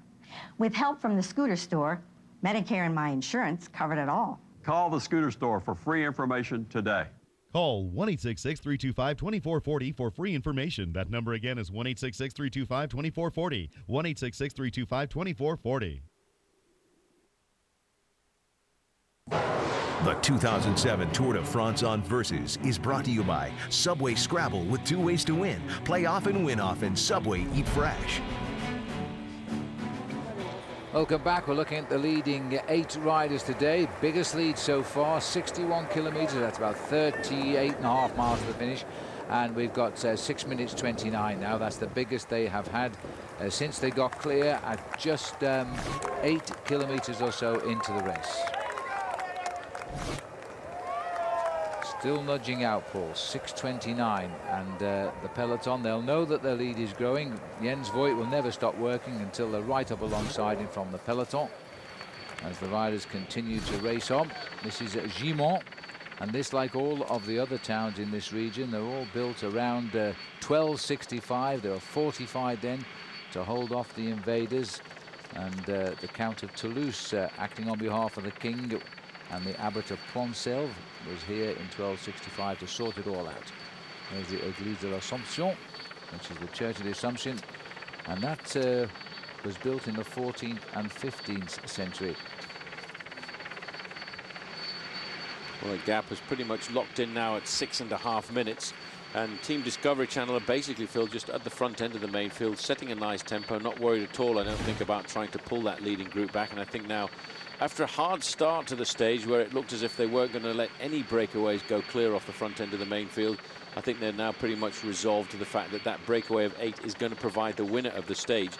But to me, the big question still is who is it going to be? David Miller's only ever won 1 road stage of the Tour. He's won 3 stages throughout his career, and 2 of those have been in the individual time trial. He's got to, I think, to win the stage, he has to win this on his own, because he's not going to beat riders like Daniele Bernati or Matteo Tossato. Lots of discussion going on here. Oh, my back's killing me. This is David Miller here, stretching it out. It's because it's such a hot day now. You see the perspiration on him. He's been in the move and was looking for the move. There's no doubt about that. He got clear at 9 kilometers, and he's been doing more than his fair share of work in this breakaway, David Miller, as he's tickled a few points in the King of the Mountains as well. 59 now kilometers to go. We're starting to count down. 37 miles from the finish here. If it comes down to a sprint, and I can't believe it will, then forget Jens Voigt, who's setting the pace. He's carrying the souvenir bandage there, which he picked up in the Pyrenees yesterday when he fell. But he'll just shrug that off. It's time to have lunch now as Jens goes back to the rear of the field to come through. Bernati and probably Tazzato will be the boys who will try to win this if it comes to a sprint. That's Daniel Origi there at 87. It's Bernati's teammate, but they've got the chance of a 2-pronged attack here because they're the only team with 2 riders in the breakaway, and they really could do with a result right now because they're a little bit behind the 8th ball here. They haven't had any great results so far, and they've got the firepower. It just hasn't worked out for them. often the case. We're into the town of Les Baraques at the moment. I'll just check on our schedule, and they seem to be coming through at quite a good pace at the moment. They were due through here. In fact, they're absolutely on the almost on the fastest time of the day here, just about a minute behind it. So they really are moving right now. And no after effects of the hangover of Michael Rasmussen. That seems to be the case today. Anyway, let's go back to this morning and have a chat with Craig Hummer again now, because he's talking with George Hincapie. George, obviously the past 24 hours have benefited your team the most, with Contador now supposedly in yellow. But what's your reaction, the team's reaction to all this that's been going on the past few days in the peloton? Oh, it's just it's a shame. It's a shame for the race. You know, you can't really discredit Contador because he's been working so hard, and he's really put in a great race so far. So it's tough to comment. I mean, it's definitely a shame that all this stuff has happened for the sport, and you know, I just hope that it can make it through that.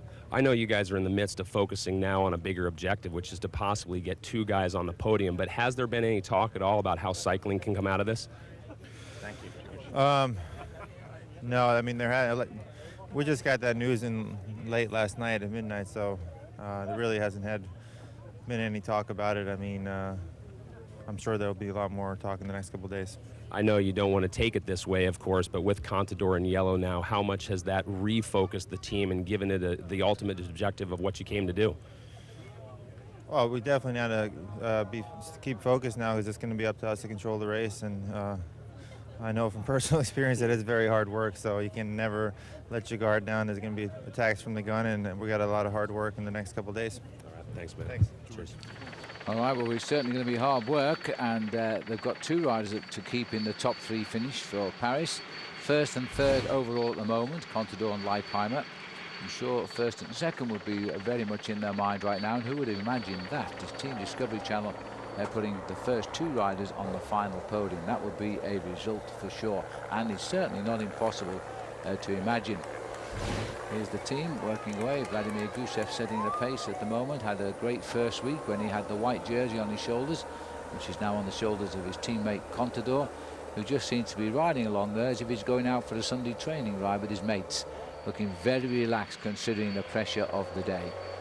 Meanwhile, back up front, the gap has shot up now. It's over 7 minutes of this breakaway, beginning to look as though it might be possible. An hour ago it didn't look as though it would. The riders kept chasing, never got more than a minute and a half, and then all of a sudden timeout was called, and this break has started to move clear. Little yellow thing there is the transponder, so we know where everybody is in the Tour de France. We'll take another break and rejoin us.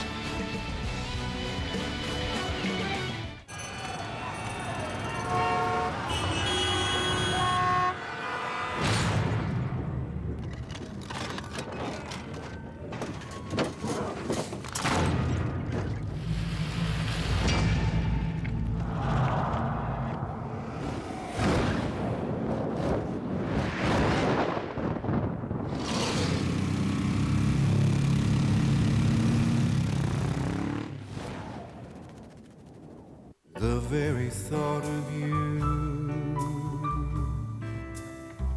and I forget to do the little ordinary things. Armor All Wash, wipes, and tire shines.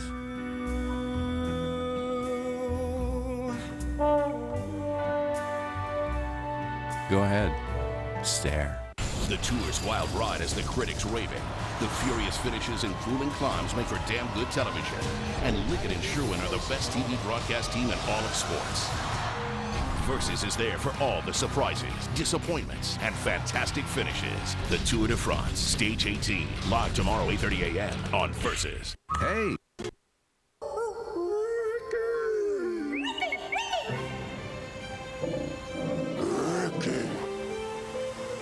Ricky. The new Subaru Outback with road gripping all-wheel drive, low emissions, and a price starting at just $21,995. So anyone hearing the call of the wild can answer. Lease a new 2007 Subaru Outback for $0 down and only $249 a month at Flatiron Subaru in Boulder.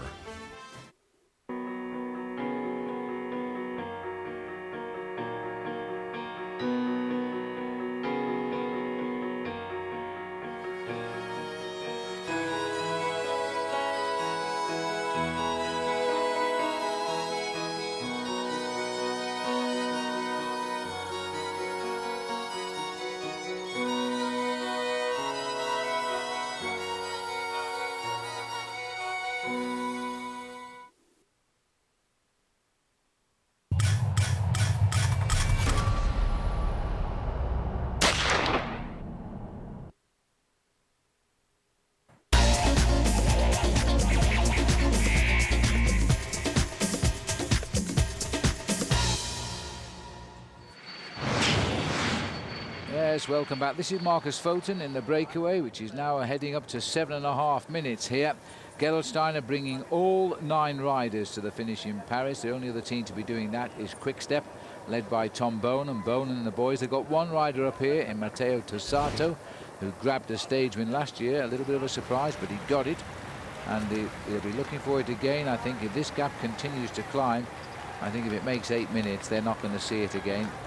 This breakaway will stay clear. I don't think it'll go down to the finish as a group of 8, though. Well, I should imagine the spray here across the fields is looking rather welcome to the riders. We had beautiful weather in the Pyrenees, but nobody was getting scorched to death. It wasn't particularly hot, but it's very hot today. I think that's why we've seen this situation where the breakaway has been given an advantage. For the first 2 hours of the race, they were locked in at about 1.5 minutes. The breakaway escaped after just 5 kilometers of racing this afternoon. But then I think all of a sudden, everyone was starting to feel pretty heavy legs after 3 massive days of battle in the Pyrenees. I think they said, well, those guys are in front, let them have it today. Still moving very, very quickly here. They're not really just hanging out and riding along.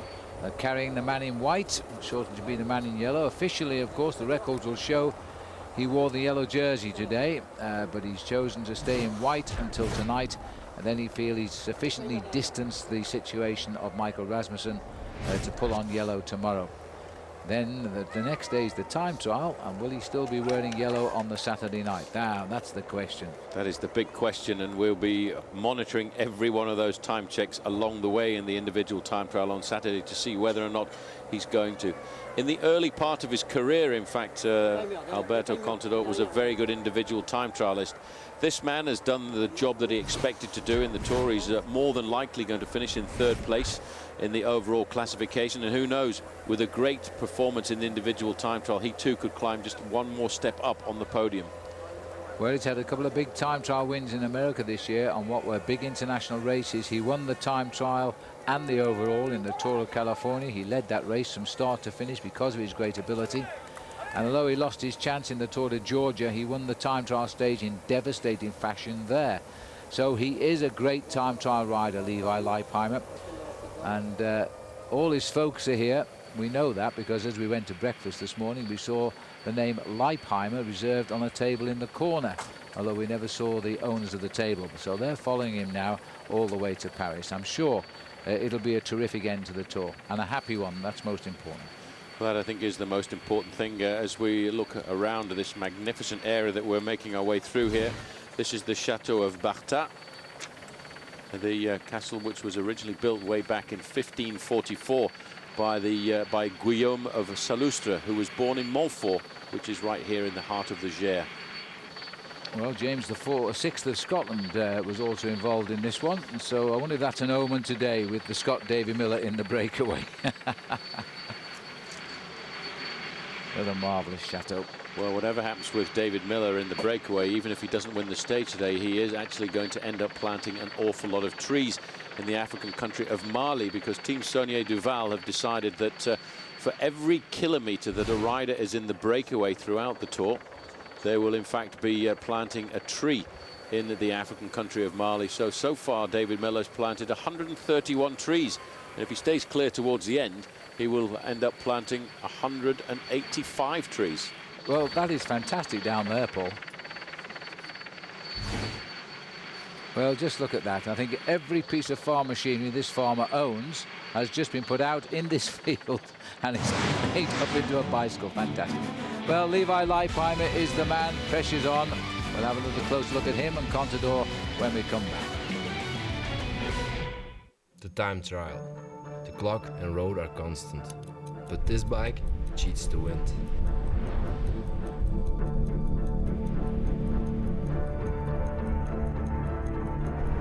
Every pedal stroke propels me. Do you hear it? This bike handles, this bike is aero, this bike is my advantage. I am Tom Bonen, I am specialized.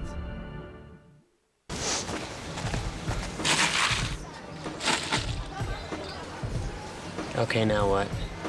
Rock, paper, scissors for it? Okay, that's fair. On 3? Yeah. 1, 2, I threw paper. I threw a rock. Refreshingly smooth Bud Light. Always worth it. Low 5. That's cold.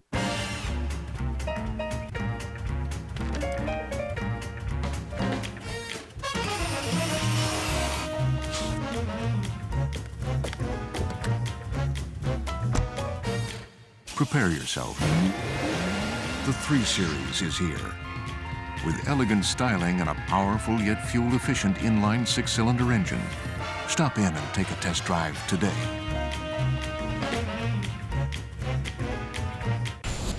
The Tour's wild ride has the critics raving. The furious finishes and grueling climbs make for damn good television. And Ligggett and Sherwen are the best TV broadcast team in all of sports. Versus is there for all the surprises. Yellow awaits this rider. Disappointments. It is a huge loss. Mishaps. And fantastic finishes. The man off the back is going to win. The wheel drama continues. The Tour de France, Stage 18. Live tomorrow, 8:30 a.m. Only on Versus. The hotter the hot. The colder the cold. The greater the demand. The more you need Duralast. Batteries built to exceed the need. Built to last. Only at AutoZone.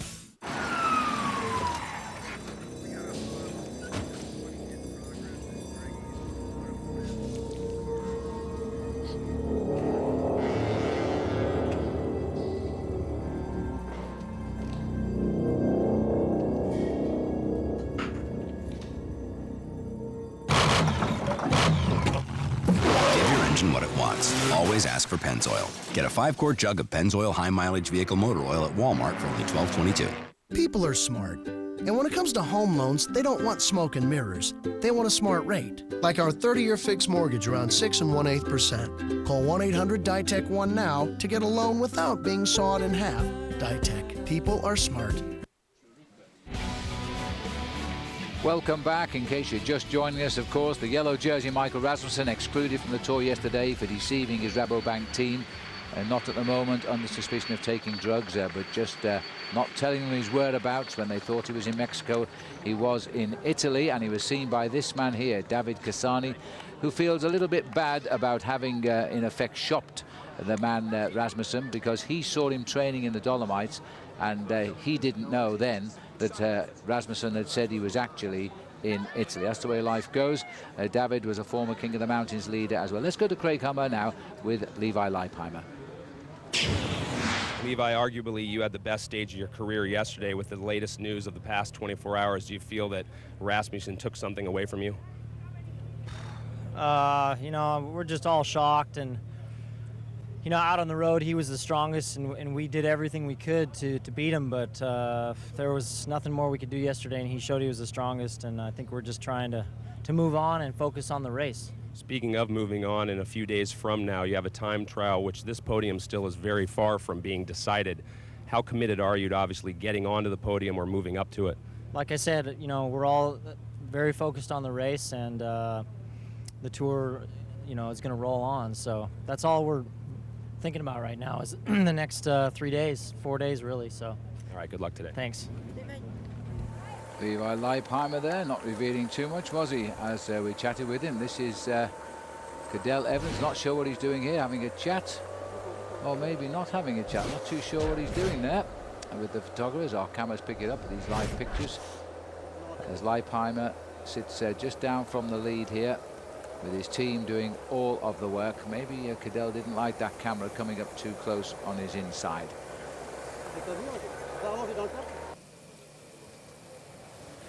Well, I don't know whether this is a joke or serious, Paul. What's going on? I don't think that was a joke at all. It didn't look as if Cadel Evans was being jovial at that point. I think he's a little bit wary about the fact that he's so close here, Phil, to winning the Tour de France, and he didn't want to tee a motorbike with one of the photographers that close to him at that point. And you could actually see that the cameraman at the back there lifted his hand up in apology. Well, the Chateau de Bouvet continues to show us all the chateaux along the route. This one was rebuilt between 1530 and 1560 by Monseigneur de Saint-Julien, the Bishop of Aire, and then it was modified in the 18th century. So I would think there's a little bit of tension creeping in down there as far as Cadell is concerned. He knows now that he has a real chance at winning the Tour de France. And I suspect he's going to be pretty nervous too. He's very upset. He would have loved to have been given victory on the proper basis in the time trial, having been beaten by a man who is at the moment alleged to have changed his blood, Alexander Vinokourov. Cadell will get the victory in the time trial in the record books, but not until and as when Vinokourov's second analysis confirms the first. But the big problem with that is he doesn't get all of the publicity from the actual victory or savour the victory at all.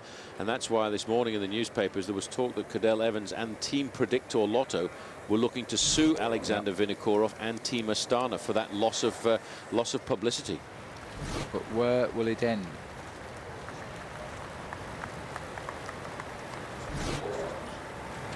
Well, just having a look here at the rider in charge as they push on. This is Team AG2R in the leading breakaway, Martin Elmiger. Elmiger himself, former Swiss champion. This working group now, I think, have got well control. Manuel Quinziato is the rider who's gone through. This is David Miller. And turning the big gears today, and at a very respectable speed too. They're riding along at around about 26, 27 miles an hour. Jens Voigt really is the big character of the main field. He's a kind of rider who will look on every possible occasion throughout the Tour to get himself a stage victory. He had a very good start to the season with a great win in the Criterium International, but now he's thinking about trying to win himself a stage in the Tour. He's had pretty much a taste of all levels of the sport. A couple of years ago he had the yellow jersey in the Tour one day, and then the next day he was forced to abandon. He just puts 110% into a breakaway situation like this when he gets the chance of coming up with the goods, and he will not give up, that man, until he gets all the way up to Paris. They're now getting up to their maximum lead, Phil, 7 minutes and 47 seconds at 47 kilometers to go to the finish, and I think the impetus has gone out of the main field. All they want to do is get this stage out of the way. Yeah, they just haven't quite got to the magic 8. They've nibbled it, but they haven't quite. They've fallen short and come back again, and now it's 7:51. Maybe they'll stretch it up, but if they're holding, and they're certainly not being caught by the field. Here's George Hincapie on bottle distribution. He's been to the back there and picked up all the bottles for the boys at the front. The national champion of the USA now giving everybody more drinks. Magnificent windmill. This is the sort of windmill one would expect to see on the way down into Spain and the countryside of Don Quixote, but it isn't. Here we're in the middle of the Gers. So we've lost the riders at the moment, but they'll be back in our picture pretty soon here, while George Hincapie does his job at the Riders' Week. Continues to race around the lovely villages that abound here. Everybody being escorted by Team Discovery, just like the old days. We'll take a break. If you think these guys are fast, how about something that's born from jets? It's the Saab Fly to the Finish sweepstakes with an amazing grand prize, a Cervelo Soloist carbon bike, and a brand new Saab 9.3 Sport Combi. Just watch the Tour de France on Versus every day. Look for the code at the bottom of your screen. Then log on to versus.com/fly to the finish for your chance to win the Saab Fly to the Finish sweepstakes. Brought to you by Saab, Cervelo, and Bicycling Magazine. Only on Versus. At the wind tunnel, you usually see finished products and marketing types. At Cervelo, we take engineers and prototypes. Building a better bike is what Cervelo is all about. We know what men like. Mitchum Smart Solid. Powerful protection, unbeatable against white residue. Wow, let's see that again.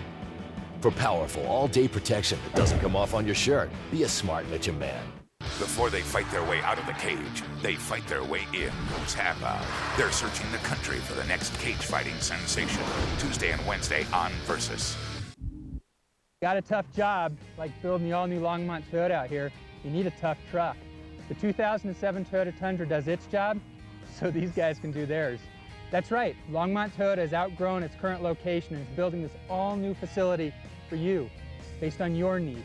At Longmont Toyota, you've always come to rely on personal relationships, great value, and incredible selection. And that will never change, even when our address does. Toyota, a smart way. to keep moving forward.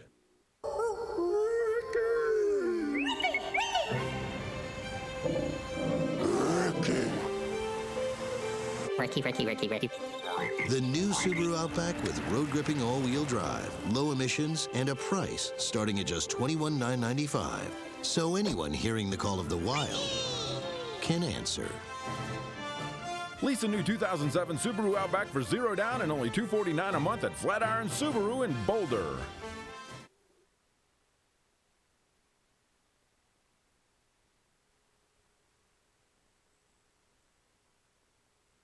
Around the world. World Team Tennis on Versus. Johnny Mack is back and leading his New York Sport Times up against Maria Sharapova and the Breakers. Sunday at 5 on Versus. Welcome back to the Tour de France, and don't forget World Team Tennis. Tennis like you've never seen it before, featuring some of the biggest names to ever play the game. Venus, Sampras and Sharapova. Sunday, tennis great John McEnroe leads his New York Sport Times into action against the Newport Beach Breakers. That's World Team Tennis here on Versus, Sunday at 5 Eastern Time. And still the artists of the area of the Gers have been busy at work here. Just coming back to the back here is Paolo Longo, the Italian on the Barlow World Team. And we're back up with the leaders here right now, as they still hover about the same, 7:51. It's just holding now. Quick step rider is Tossato. He'll be thinking of another win in the Tour de France by the end of the stage today, because we're only 43 kilometers from the finish now, about 26.5 miles to race. And how long will we contain Jens Voigt, who's taking the race through just now? Quinziato is the rider in the lime green colours. Looking out across the beautiful cornfields, already they've been cropped here midsummer.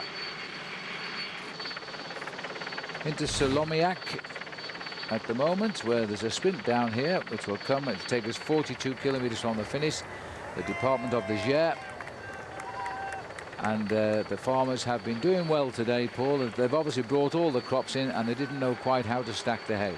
Well, they've made some pretty phenomenal statues at the side of the road, but I think so far the conglomeration of that farming equipment into the shape of a bicycle a little bit earlier on was one of the most magnificent things I've seen. It was. You're absolutely right. Now this long road here, we're heading up there. We join the leaders again at 500 meters. Small time bonuses, 6 seconds 4 and 2, doesn't matter at all. These boys are hours behind the race leader, Alberto Contador, so they'll just go for possibly the 800 euros first prize. First 3 get prizes, or they may not even bother, because they're thinking of the big prize at the end of the day for the win. 7.50 the gap. Quinziato comes over, waves, no, takes a look back. No interest. He wants a drink. More important. Well, Quinziato, a former under-23 European time trial champion, is the kind of rider you need to be very careful of on the run in towards the finish line. If he's given a 10 or a 15-meter advantage, you can be absolutely certain he'll be a tough man to pull back into the main field. Once we've gone through this point and we get through probably the next 20 kilometers, the riders will then start to become just that little bit more nervous, waiting for the first move to come and the first push to try and get victory on this stage. It's so important for a rider in a breakaway like this to try and get himself a victory. Team Liquigas have had a win. That was with Pippo Pozzato. CSC would like to get a win onto the shoulders of this man, Jens Voigt. I wonder how he's feeling in the last few days of racing here at the Tour. He did a lot of work in the early part of the race, looking after the overall lead of Fabian Cancellara. Well, as we look here at yet another fortified town here to hold off the marauders of the 15th century, let's just remind ourselves how we're doing so far today. All began now almost 3 weeks ago in London, 3 million spectators. Then we plunged down through the Alps, where indeed Rasmussen took the lead. Well, today he's no longer with us as we leave Pau, the exit of the Pyrenees, and head up to Castelsarrasin, where we haven't been before for a finish. We started here twice before. That's what we've got to watch out. The Côte de la Montagnère, just before the end, at 19 kilometers to go. I'm sure someone will attack from the lead group at that little springboard. As we now join the front runners again here.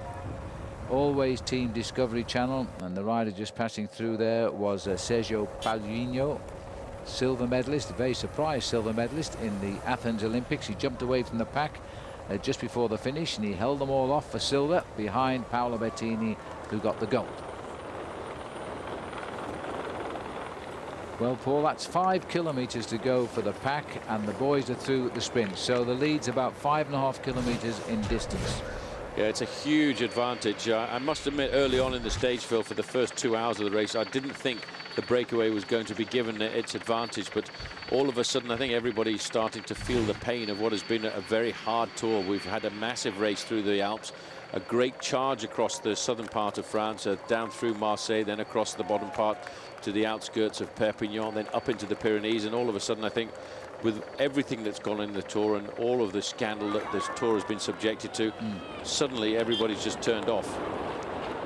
Yeah, it's a very hot day as well, and we've got another hot day tomorrow. That's guaranteed as we go up to Angoulême, which is a really flat stage tomorrow, so that could be a high-speed stage. There's the result of the sprint. It's Bernardi, Voigt and Elmiger. It was the order over the line, but it wasn't a sprint at all, although he's a good sprinter.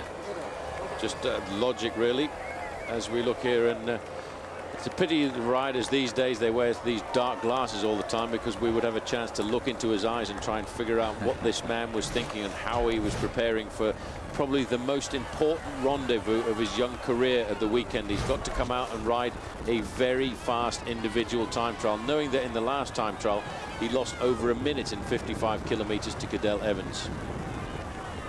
Yes, that's absolutely right. That's exactly what he lost, and it's a more suited time trial to Cadel Evans as well. It's a flatter one in Angoulême, much different indeed to the one we had in Albi, which was undulating, technical, and very wet.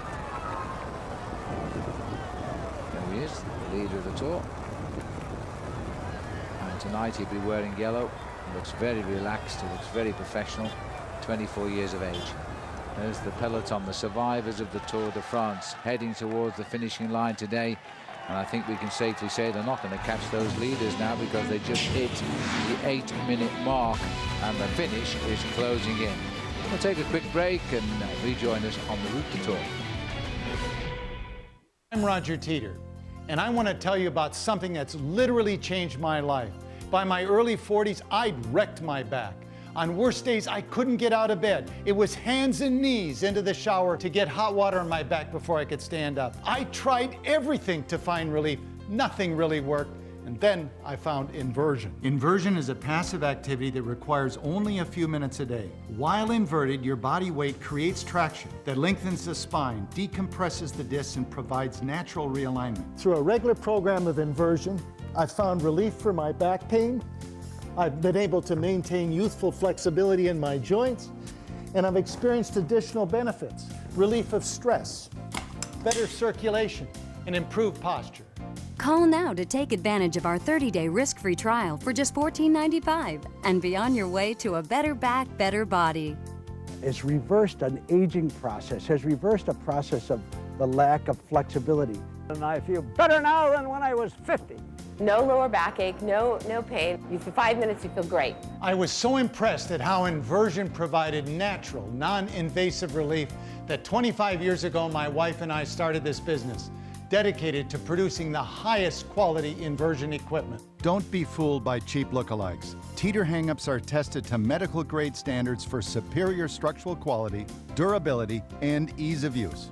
Trust no other than Teeter hang-ups. I found it very, very easy to use, and more than easy to use, that you do feel very, very safe and secure in the machine. Take this opportunity to learn more about the Teeter hang-ups inversion table and the benefits of inverting regularly. For a limited time, try Teeter hang-ups risk-free 30 days for just $14.95.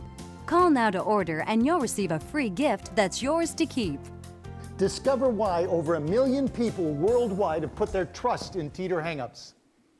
This summer, Versus is bringing the stars, the stripes, the painkillers. It's gonna be a red, white, black, and blue summer. Pain's just something that you're either willing to accept or you're not. The toughest athletes are gonna dish it out and take it on the chin. The competition is on, and the cost of victory is paid. The Versus red, white, black, and blue summer. The suffering continues. Pain's a good thing sometimes. All summer long.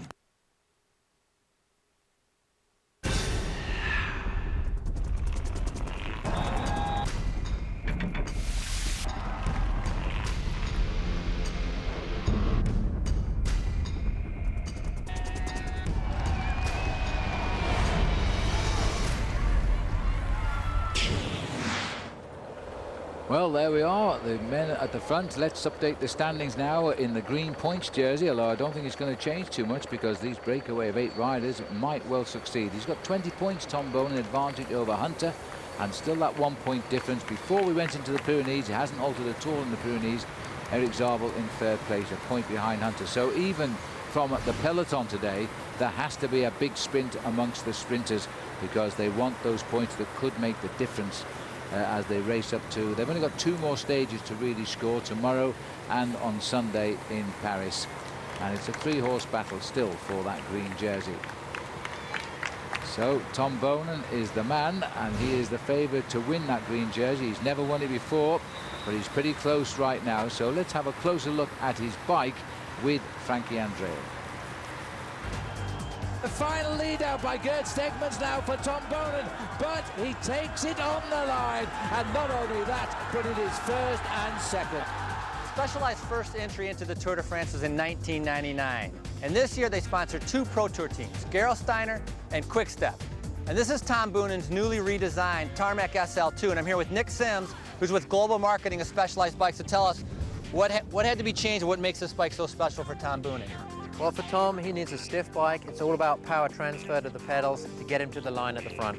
And we've achieved that this year with this new head tube. It's an 1.5 inch lower bearing going to an 1.8 inch top bearing. That's saved weight, but also increased stiffness. The down tube, for example, it's a huge down tube. The seat tube, it's a square seat tube instead of a conventionally round seat tube. Again, that is all for power transfer and stiffness. Into the chainstays, and you'll notice the chainstays themselves are monstrous chainstays compared to the older bikes. All this bike is designed for is speed and stiffness and power transfer. Tom Boonan's power and experience helped give the feedback to Specialized to design the Tarmac SL2. And now that benefit's being carried over to the other riders on Specialized here at the Tour. Wow, nice colour job as well. Well, you can see that bike in this breakaway because Matteo Tessato is riding one as well, and he's the boy in the quick step colours, so you might see him right through the camera. There's another great job there on the grass here in France. And that map of France looks pretty accurate down there. I never know how they do it, Paul, but these guys have got other skills. I told you in the first week of the Tour, it's actually extraterrestrials who come down. There's a special contract that the organisation of the Tour de France have with ET, and he comes down and he does those drawings at night when nobody's looking. Well, we're just inside in miles, 22 miles to go to the finish, about 35 kilometres, as the riders now are holding and slightly reducing their advantage. It's down to 7:46. That's no big tumble. There's got to be a much more serious chase than that if they're going to be brought back now. And if you're just joining us, let me remind you of all the names in this breakaway. Jens Voigt of CSC, Martin Elmager, AG2R, Daniela Bernati and Daniela Rigi, both Lampre, Marcus Foten of Gerolsteiner, Manuel Quinziato, Liquigas, Matteo Tessato, Quickstep, and David Miller, Sonia Duval. That's the breakaway, been gone since the 9th kilometre, and they're still out there, and we're getting into the last 35. 1:18, 9th overall, and he still goes back to the team car to take on board bottles. That's Jaroslav Popovic. He's a great character. He's been a great fighter throughout the mountains on so many occasions, Phil. We've seen him getting dropped in the mountains, fighting his way back into the front, going to the front end of the main field, and then working for the team. Well, that's pretty cool. There's the sunflowers there. They've all turned their back on that fine piece of artwork. So a helicopter just picks up the Tour de France again, showing no sign of lack of popularity with the people. There aren't too many live out this far, but they're still getting their little gaggle on the corner of the farm track. No doubt off that coach that's been stopped from making progress as the peloton goes through. And still losing ground, or still at least holding but not gaining on those 8 riders up front. Now, how far? We've got no more obstacles on the road now except the climb of the Montagnère climb, which comes with 19 kilometers to go. So it's just about 17 kilometers away now before we get to that get to the top of that climb. So that's where I think the attacks will start to come. Well, that would be the logical point. It's the first real bit of difficulty these riders have had for the last 50 kilometers. And a small climb like that is always a good launch pad for an attack, especially if you feel that the legs have got just that little bit of power in them, as Sergio Paulinho continues to do all the pacemaking at the front end of this group with Vladimir Gusev. Yes, Gusev doing well, and they've nudged it up again to 8 minutes. So, you know, it's yo-yoing, but the good news is they're not closing in. I think that's the winning break today, and I'm sure the riders up front are probably thinking the same now. So the Tour de France races towards a first-time finish in Castelsarrasin today, 115 miles, as we can now enjoy some of the beauty of the great Tour de France.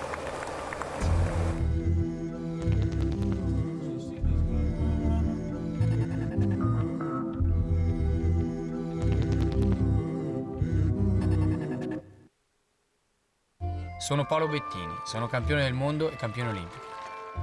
Chiedo il massimo dalla mia bicicletta. Voglio che sia rivida, leggera, bella e precisa, ma più di tutto che sia veloce.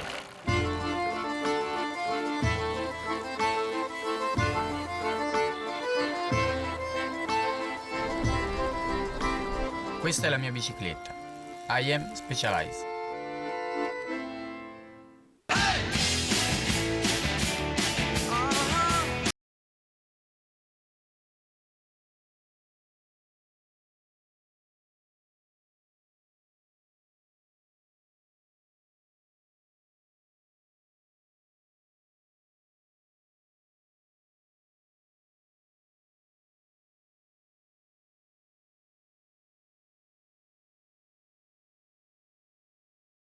Love having you here. The very thought of you, and I forget to do the little ordinary thing. Armor All wash, wipes, and tire shines.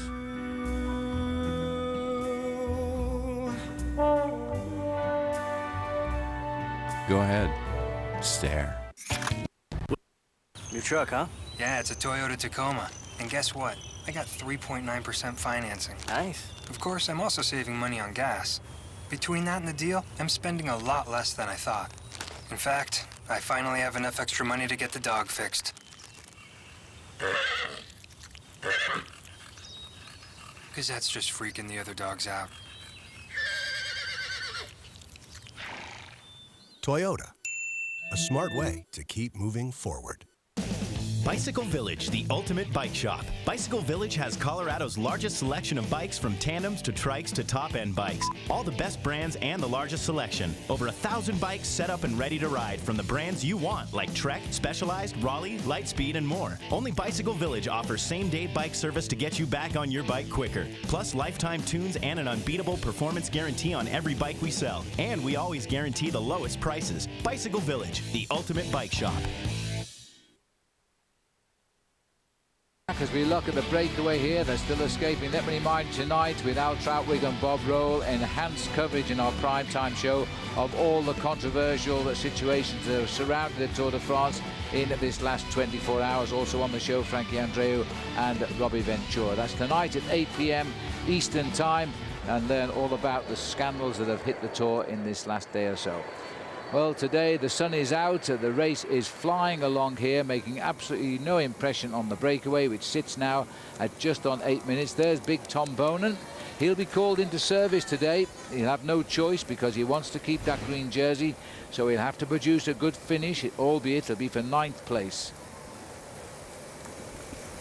Well, 9th place carries quite big points, Paul, and in the green jersey competition, Bonan's got 20 more than Robbie Hunter, but Hunter has only got 1 more than Eric Zabel, so there'll be a big sprint for 9th place. Strangely enough, even if it is only 9th place, they've got to keep doing battle, and Tom Bonan has said, Phil, on so many occasions throughout the Tour that it's sometimes more difficult to actually strive to win the green jersey competition than it is to win the yellow jersey competition, because at the end of the stage today, all Alberto Contador has to do is stay in contact with the front end of the main field, where Tom Bonan actually has to fight out and try and get himself points. Little problem with the road surface there, and it looks as though they're blaming our camera for being a bit too close at the same time. 7:54, so good tempo riding being set up now by Team Discovery Channel. Let me remind you though that these time gaps don't mean anything at all today, because the best placed rider in the breakaway is Jens Voigt, and he is 1 hour and 17 minutes behind, so he's just coming back to 1 hour 10 minutes just now. Well, that's a great leap up the overall classification for Jens Voigt. He doesn't think about that at all. What he's thinking about is trying to get himself a stage victory here this afternoon, as you get a chance to see how difficult it is for the cameraman on the road to actually bring the still photographs of the race as it unfolds, and they have a fairly remarkable job. Today is a fairly easy day for them because it's nice and flat, not too many corners, but certainly when you look at some of the work that they have to do on the big mountain passes, I don't think I'd swap my position in the commentary box for theirs on the back of the motorbike. No, let's stay right where we are. Looking at the computer here, the percentage work seems to be done by pretty evenly, between 10 and 14% effort in the last 10 minutes by all of the riders in the breakaway. It doesn't seem to be a passenger. You see they go through, they do a little bit of pacemaking. This is Marcus Foten doing his bit. He'll do 50 meters or so, swings over, and then taken over by the Lamprey rider there, Bernardi, and then they drop back. It's just called bit and bit. They're keeping the pace equal for themselves and getting ever closer to that climb, the fourth category climb, just on the end of the course. 19 kilometers to go. I think we'll see riders not so friendly to one another when we get there. Well, somebody has to break the alliance that they formed at the 5th kilometer. I suppose the one good thing to take out of the day this afternoon is David Miller is still planting plenty of trees for the African country of Mali, because every kilometer that he's in the breakaway, his team is going to plant an extra tree. That's terrific. The aim is to plant 1 million. That's a long break. So, looking at the breakaway, don't forget, still time for you to come on board and play our Saab Watch and Win sweepstakes. You could win a Sport Combi and a Cervelo carbon bike. So today's keyword, when you've logged on to versus.com, fly to the finish, it is Cervelo. That's the magic word to get on board today. Still very peaceful here. Nobody's attacked anybody. Very routine day in the Tour de France, at least for the moment, as the peloton look after the new leader of the Tour, Alberto Contador.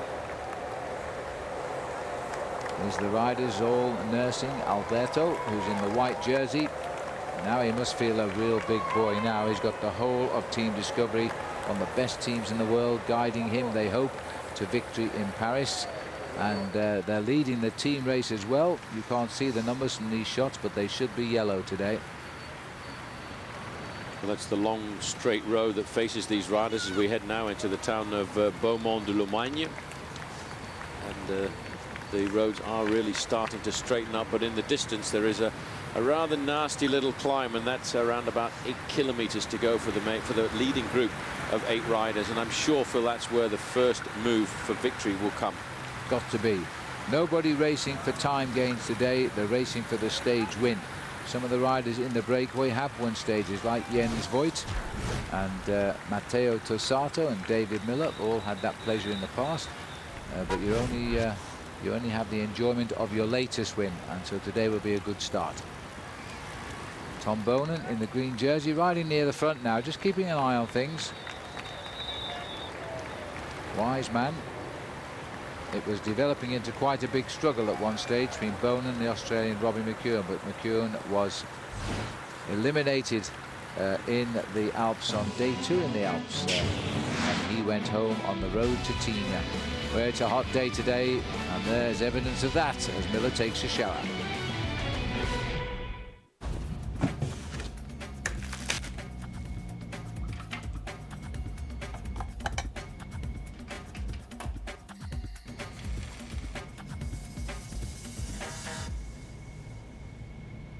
Okay, class. If you're in the South, you say, "Hey, feller, give me a Bud Light." Hey, feller, give me a Bud Light. In New York, you say, "Hey, give me a Bud Light." You got a problem with that? Bud Light, you got a problem with that. In East LA, you say, "Give me a Bud Light, Holmes." Give me a Bud Light, Holmes. More importantly, if somebody asks you for a Bud Light, you say, "Don't speak English." Refreshingly smooth Bud Light. Always worth it. Bud Light? Bud Light. Bud Light. Bud Light. That's cold.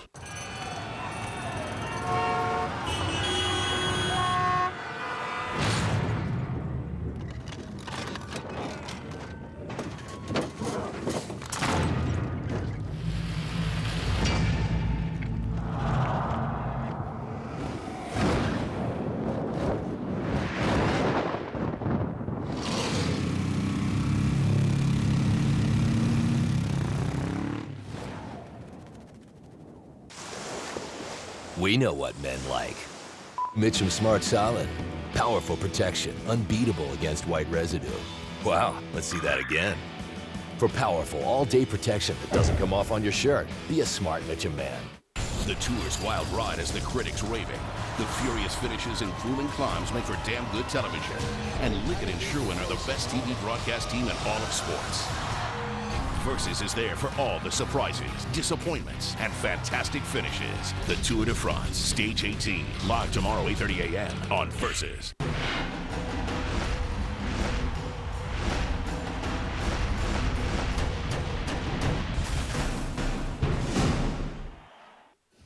Hey, Jimmy, need a little help? Sure. You know what else would be good?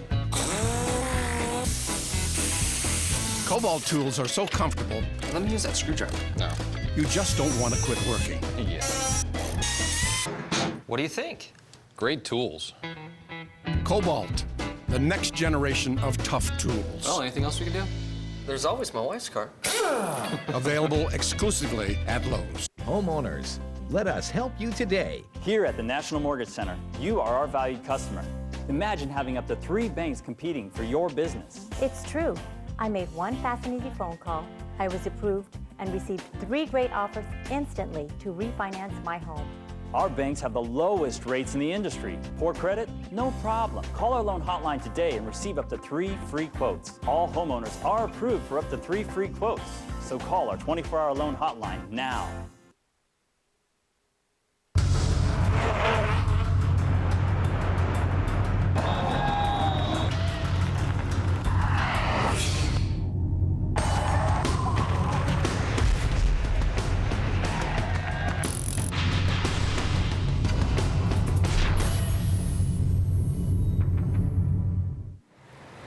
Welcome back. One road to Paris and one time trial to come on Saturday, which will decide this year's Tour de France, and it won't be decided before then, I don't think. As we look here, the breakaway still clear, 7 minutes and 58 seconds clear. It might be a sprint, but it'll only be a small group of riders if it is. And let's go down into the finishing area of Castelsarrasin and find out from Robbie Ventura. Whether today's finish ends in a breakaway or a massive field sprint, one thing is for certain. The points for the green jersey will be hotly contested. With Boonen, Hunter, and Zabel within less than 25 points of each other, every point at the finish of each of these stages is going to matter. Look for Zabel and Hunter to set up on Boonen because he has the strongest team. Conversely, look for Boonen to take a little bit more of a conservative approach to the finish and not risk everything for the victory. Well, it is a break today, Robbie, and there is a bunch as well, and you're absolutely right. The sprinters will have to go and sprint it out for what will be 9th place because they all carry points today, top 35 finishers, so it will be a big tussle. 21 points covering the first 3 riders in that competition. Helicopter causing a little bit of turbulence here as the beaten corn spreads around under the rotors. Field all together again here now, and 8 riders up front. The gap, last check we had about 7 minutes and 50 seconds. Well, that's not going to come down at all because none of those riders really any danger at all to the overall leaders. There's men who will occupy the top 3 places at the end of the day. Alberto Contador of Team Discovery Channel in Spain, Cadel Evans and Levi Leipheimer. Those 3, one of those 3 riders, Phil, is without injury or illness going to win the Tour de France, but the big question is, which one is it going to be? And I have to say, since the start of this tour, I really have had no idea who's going to win it. And so close to the finish in the past, we've always had a pretty good idea who's going to run away with the victory. But right now, we certainly don't know. There's Leipheimer, he's 3rd. There's Contador, he's 1st. Thumbs up across the road, and he's got himself a drink. Still looking very cool and connected as he wears the young rider's jersey here just now. Good pacemaking by his team, no interest in the breakaway. No point in breaking your neck today with the important time trial to come. Nobody up front. They got the combination right today, the breakaway, and the peloton has turned off. As we approach that 4th category, it's got to be a springboard. Somebody's got to attack there and hope they can hold the rest of the breakaway off on the run-in. It happened on the road to Marseille, but they didn't allow for Cedric Vasseur to go with the split and then wait for his moment and win the stage in the sprint. And a pity on that occasion, because Jens was the man who did most of the pacemaking. He forced the split and reduced the number of the breakaway down to 5 men. And sadly, he finished 5th out of 5, which, as he said, was not a great success. Still a top 5 finish. He's won stages, though, of course. This is David Miller here. Ever since he finished the prologue in London, where he didn't do a great ride, but he said it was the best ride he could get out of his body, and he knew now he was on good form and he would win a stage somewhere on this Tour de France. Well, there's only a couple left, and here he is in the lead group. So today has got to be the day, David. Well, it's a big day, the big chance for him here this afternoon, because you don't get a gift like this very often on a stage of the Tour de France. These riders, one of these 8 men at the front is going to run away with the stage victory this afternoon. Will it be Jens Voigt? Will it be Marcus Foten in the light blue jersey of Team Gerolsteiner here? Or will it be this man, Daniele Benati? I think he's looking fairly confident here this afternoon. He's been looking for the breakaway. He's been in the breakaway on a number of occasions, and he's got the advantage of having a teammate with him, Daniele Ricci, and that, I think, is the big advantage that Team Lampre have, because 2 men can chase down any of the moves. You see David here covered in white cream and plenty of it caked on. His legs are almost pure white. I see there he's taken his arm warmers off, or was I dreaming just then? Yeah, he took them off. He took them off a little earlier on. I think he was coming to the point of the race where he realized it was going to start getting serious, and it's very difficult to race in arm warmers in weather conditions like this, even though the material they're using is a very thin fibered material. For Miller, he wanted to get himself stripped down and ready to start this race in earnest. That's why he discarded them. The reason he was wearing them was because he developed this skin allergy very early on as he went into the Alps almost 2 weeks ago now, and frankly, the scratching is driving him crazy. He's having great difficulty sleeping at night, and it happens whenever the sun comes out, and it couldn't have come out more hotter than today. It's not quite as hot as down in Marseille, but it's not far away from it. Just looking at the computer, 1 or 2 heart rates, a casual day out for some of the riders. Marcus Berghardt pedaling nicely there, and his heart rate beating quite normally for the state of the race. Yeah, well below 120, which is pretty much the sort of heartbeat you would expect on a normal training ride, not even a hard training ride. He's probably sitting in the main field, keeping himself as much as possible out of the shelter of the wind. Hincapie and Popovic doing a lot of work here this afternoon. Hincapie's been back to the team car to take on board drinks for all of the guys, and rides himself right up to the front end of the main field to distribute them. The rules are that after 50 kilometers of racing, you're allowed to go up to the back to the team car to take on board drinks, and you can keep dropping back to the team car up until 20 kilometers to go, and then coming back into the main field to distribute them. So we look at the main field, as we also see that lovely Gothic church of Sainte Marie Madeleine, and single nave with 5 rib-vaulted bays, side chapels, and a beautiful octagonal church tower. We'll take a break as the race approaches the finish. Take me out to insurance. Take me to Savings Online. Auto insurance that's hassle-free. When you buy it instantly, let me quote, buy quick at insurance. If you don't save, it's a shame. For it's 1, 2, 300 bucks you could save with the insurance name.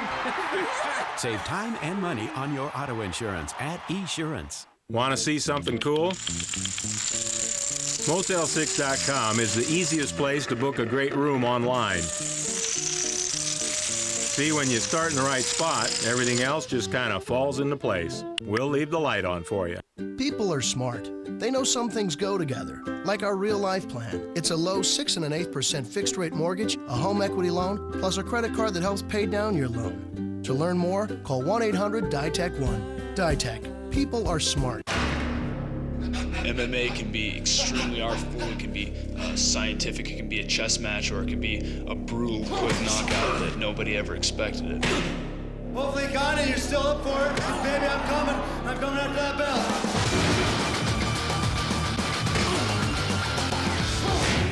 Hey.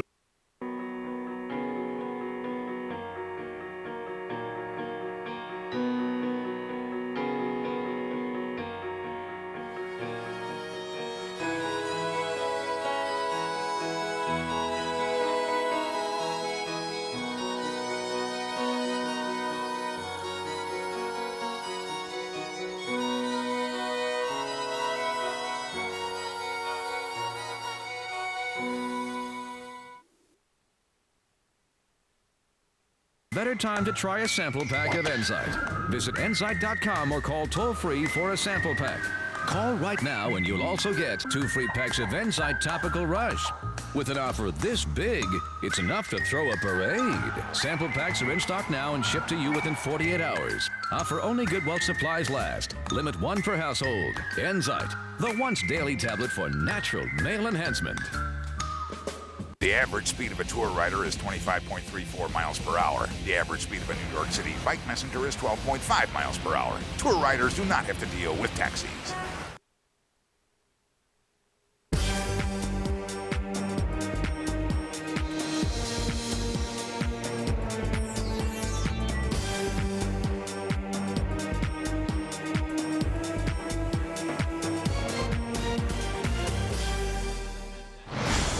Welcome back. Just some information. Michael Rasmussen, who didn't start today, the Maillot Jaune, out of the Tour last night. Denny Menchev, his teammate, abandoned at 88 kilometres.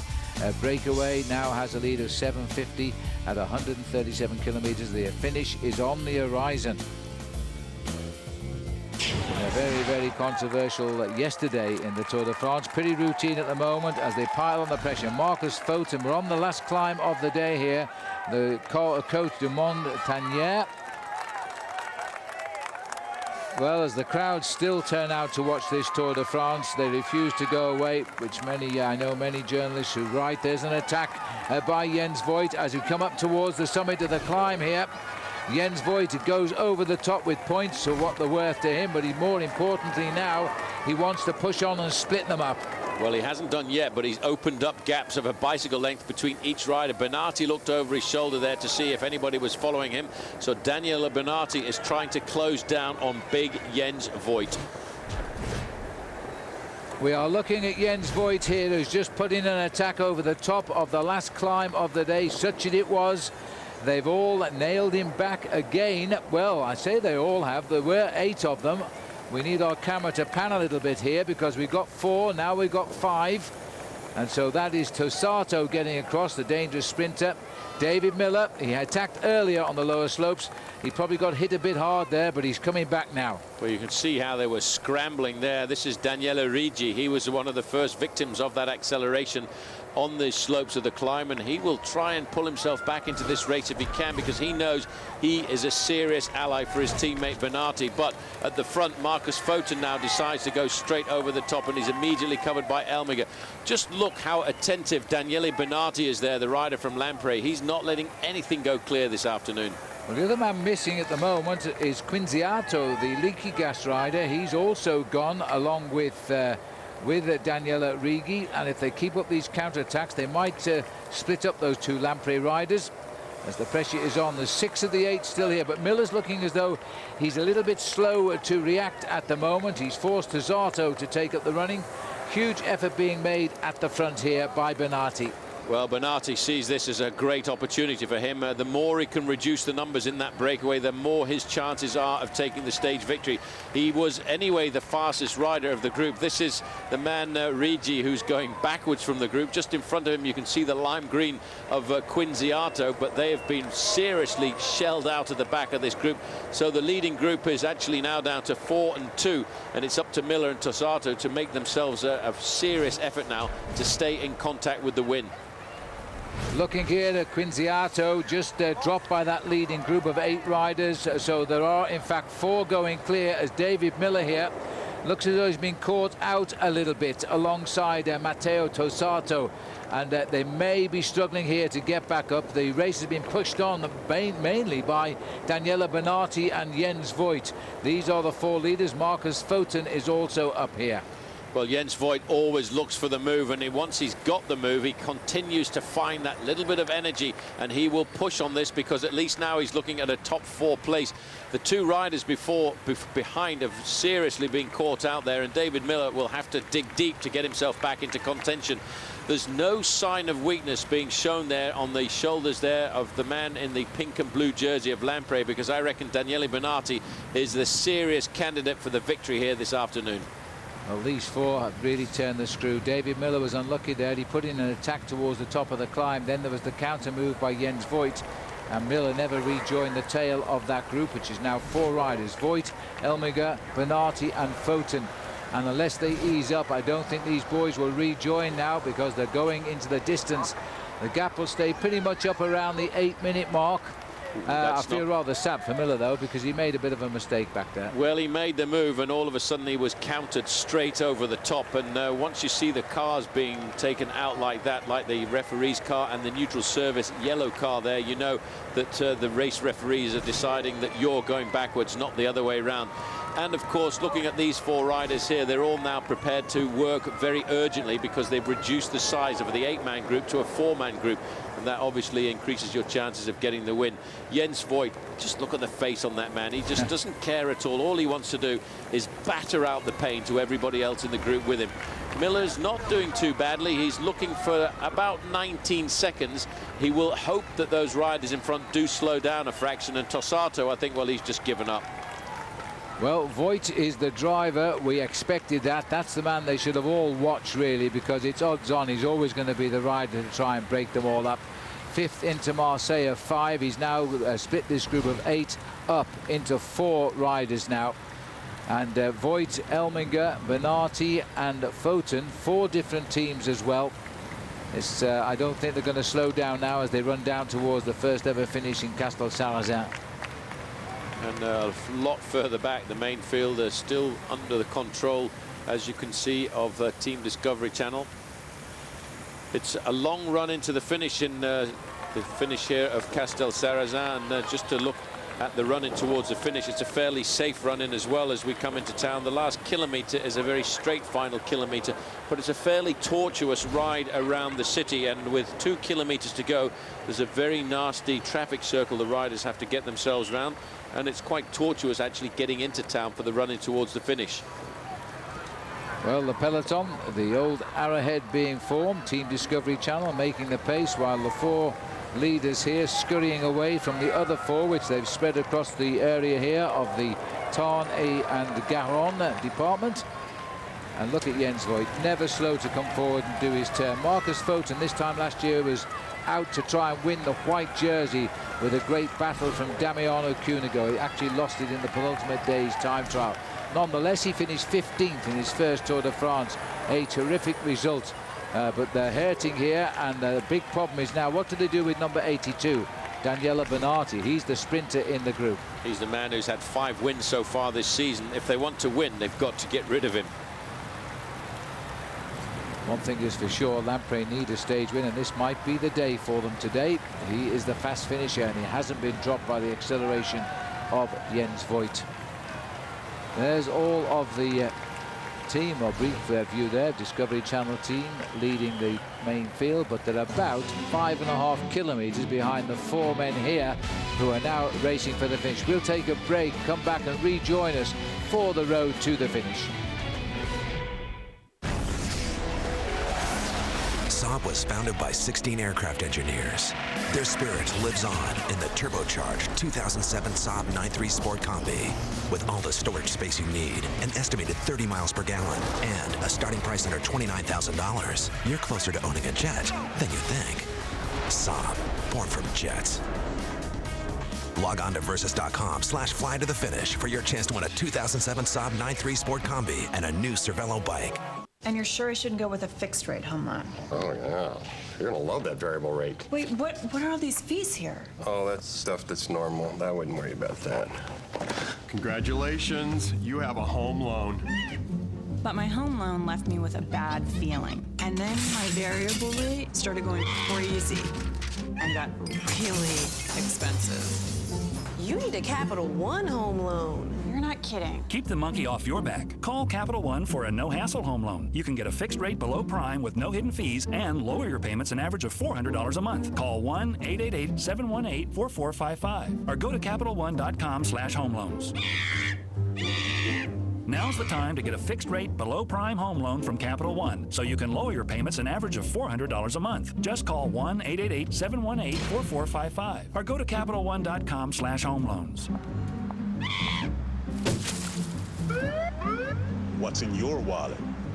Welcome to a game where love means nothing and innovation is everything.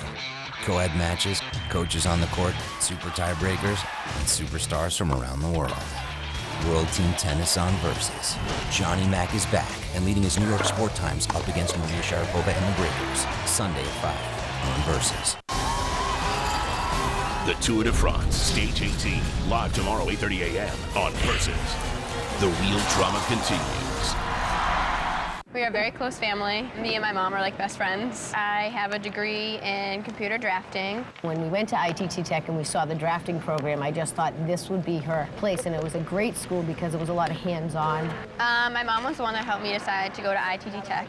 One evening we were coming home, we happened to be driving by, and I just pulled in the parking lot and said, let's go see what they have to offer. And I started the next day. The teachers, they were very nice, very friendly. Like if you needed to stay for a while and needed help with your work, they'd help you. My passion is coaching girls ice hockey. That was another big thing. I had time to do things that I enjoyed while going to school. And then at graduation, they gave us a rose to give to the person that influenced you the most. So I gave it to my mom. Really, if it wasn't for her pushing me to go, I probably would have still been at home. I'm extremely proud of you. It's been a wonderful experience to watch you grow and become a real woman. We are educators helping people build a foundation for the rest of their lives. ITT Technical Institute, education for the future. Call 1-800-488-3116. Welcome back to the Tour de France as we now head down towards the finish here. And the bunch here now are out of it for the day. They'll all come home in the same time. Jens Voigt is the man who has been stirring up trouble in that breakaway. He has halved it down. It may be time for us to have a look back to a year ago here. This is Jens Voigt, who was in the move a year ago, and it came down to a two-man sprint for the line. And Oscar Pereiro right up behind him there, but he can't get the better of Jens winning the stage. Now, will that be the same today? He loves it when he wins. He's causing all the trouble again. There is front wheels for you. And, well, Jens Voigt has got to do another attack to get rid of Bernati. As we look at the peloton, tempo riding here now at around about 45 kilometers an hour by Discovery Channel. Fifth man in line is the next candidate for the maillot jaune of the Tour de France, Alberto Contador. And up front, Jens Voigt is going to have to work out, if he's going to win the stage, how he gets rid of Daniele Bernati. Well, I think they've all got to think about that because he is the most prolific winner in this leading group. Phil, he knows exactly how to win races. I think he knows that the most dangerous man in the group as well is Jens Voigt, because Jens is the kind of rider who can put the strength in to make his tactics succeed, and that's what he's going to try and do this afternoon. I really have to say that Jens is an incredible character. Yesterday we saw him on the floor at the side of the road on the descent of one of the Pyrenean mountains. He's still bearing the injuries on his left leg there. You can see he's strapped up pretty savagely. And he's decided again to go out on the attack, look for the breakaway. And of course, once you look for the breakaway, you're also looking for the win. Yeah, well, that's absolutely true. We're looking here at the four riders. The sun now almost directly overhead as we come to late afternoon in France. 8:49 the gap. It's no longer important. What is important, the big peloton will not be catching these four. The survivors of 8. The other 4 are still behind. They should get through to the finish as well. But Daniele Bernati is the sprinter of these 4. He's in his second Tour de France. He never finished his first Tour last year. He crashed out on stage 16. Well, at least he's got further now, because this is stage 17. And he's got his best chance ever of winning a stage of the Tour. And Lampre could do with a stage win. They certainly could. And Daniele Bernati is the man who will be looking for that. There you can see the white jersey on the shoulders of the young man from Spain, Alberto Contador. Just looking comfortable now. He's got to try and get himself up to the start of the time trial in Cognac. Not too far behind him, Cadel Evans with Johan van Summeren.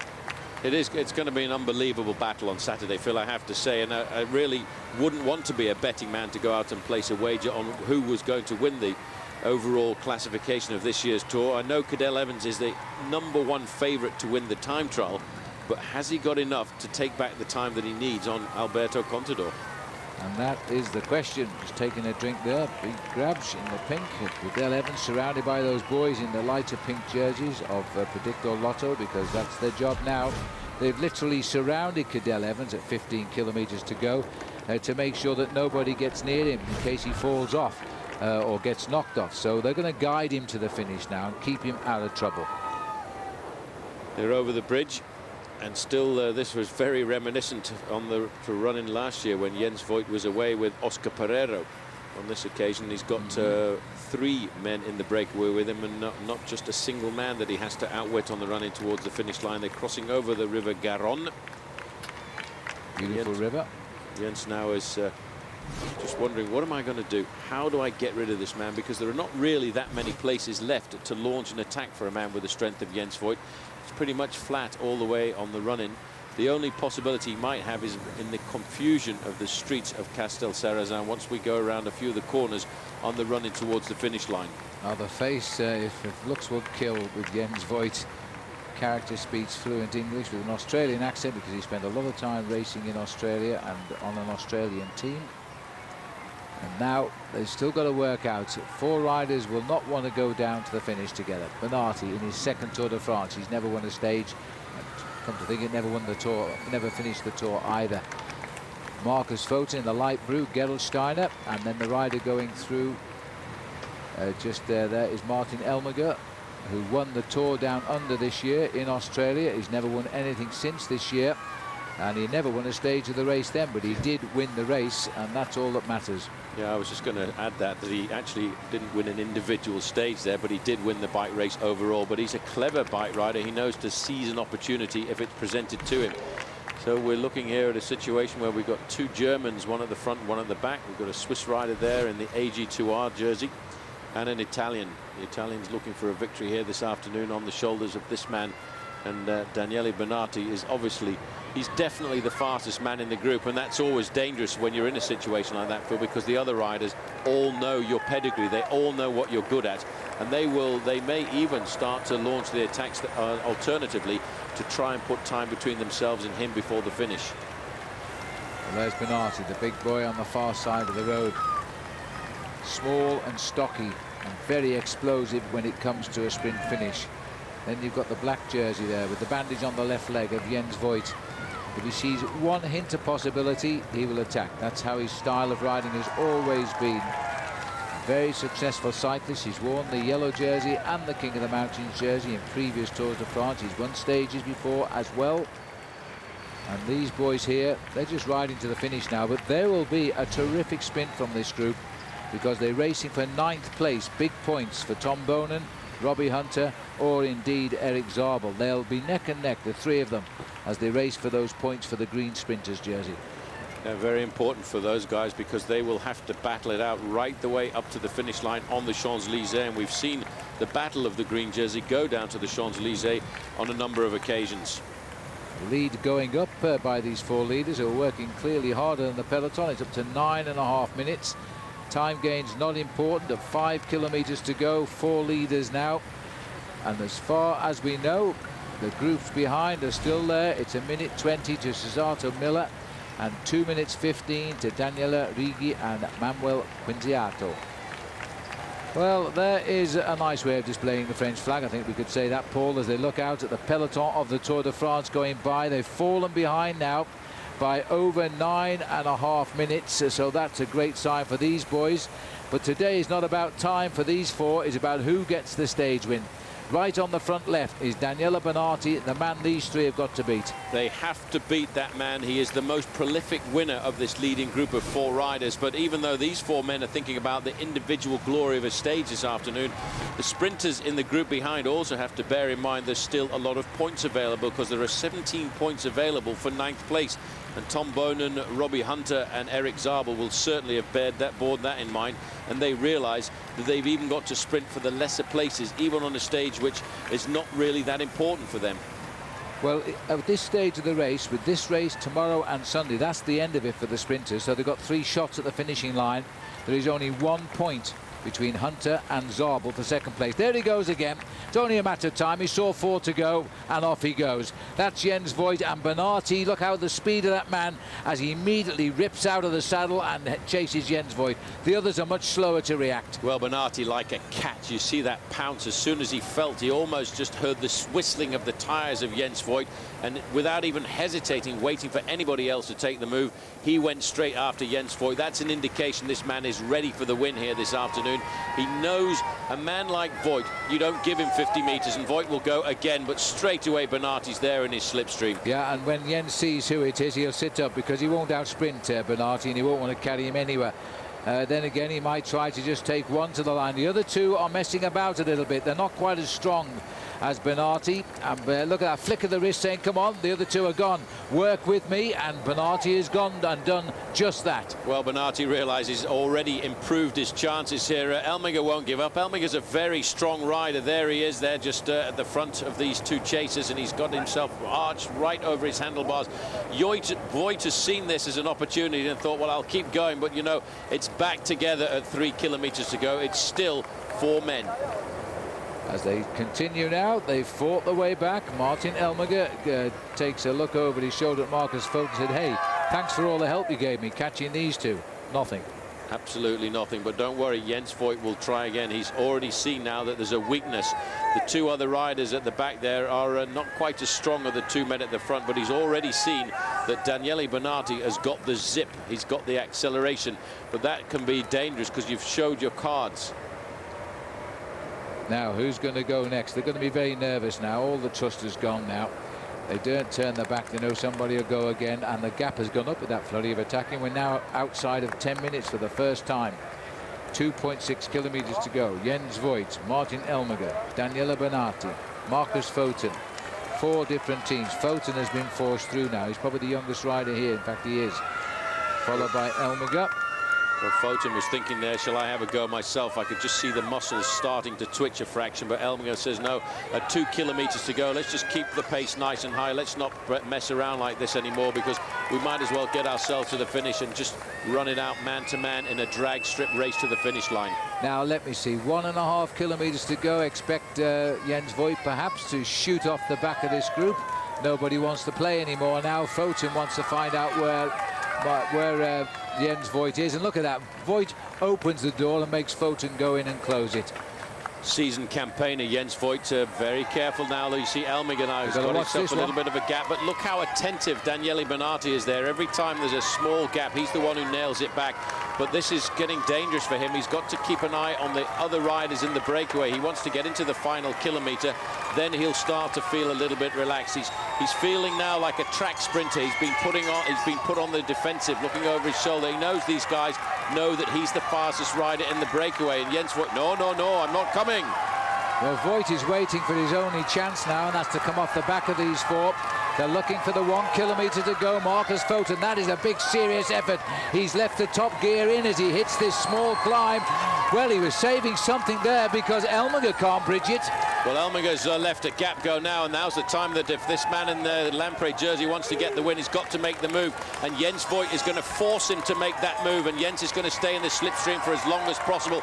But look how quickly Bernati got himself across that gap, Phil. He's got the acceleration, he's got that kick this afternoon, and I think he's looking for the win.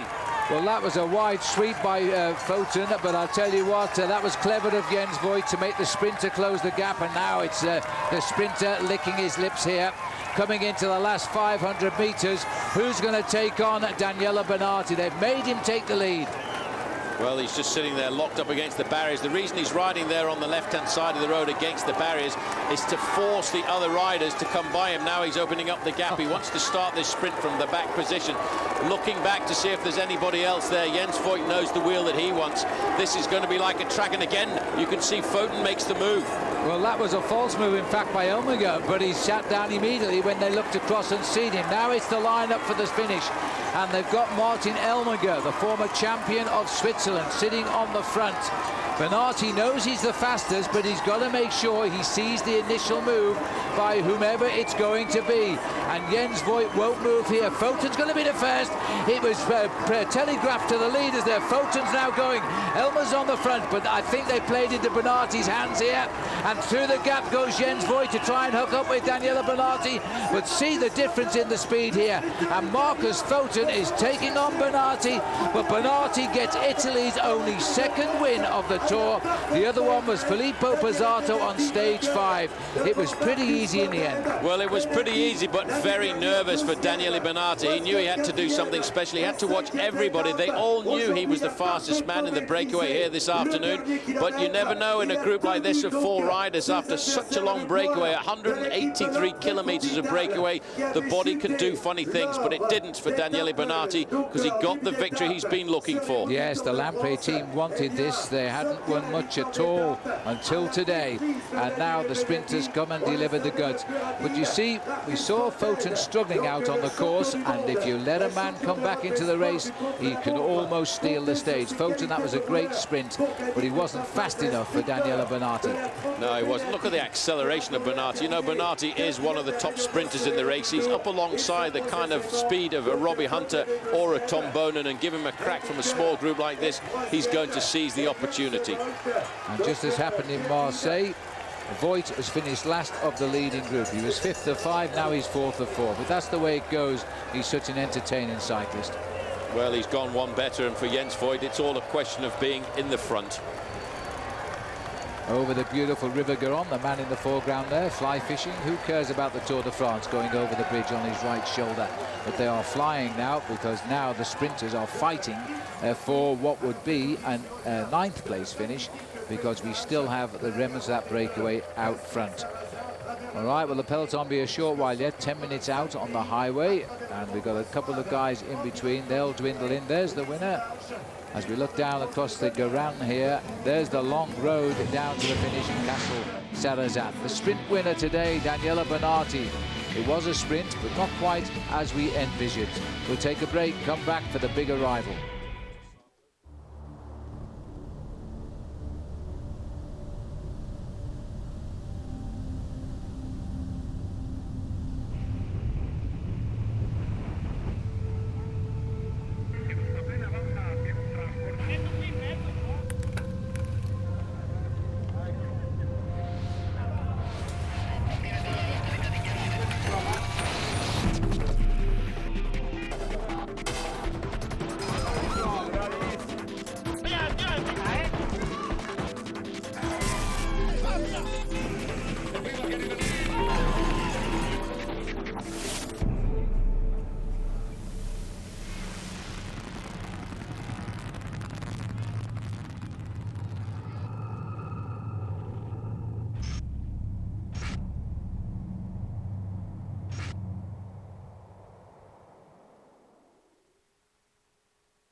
Visa Payway. Now there are more places and more ways to pay. Faster. Life takes Visa.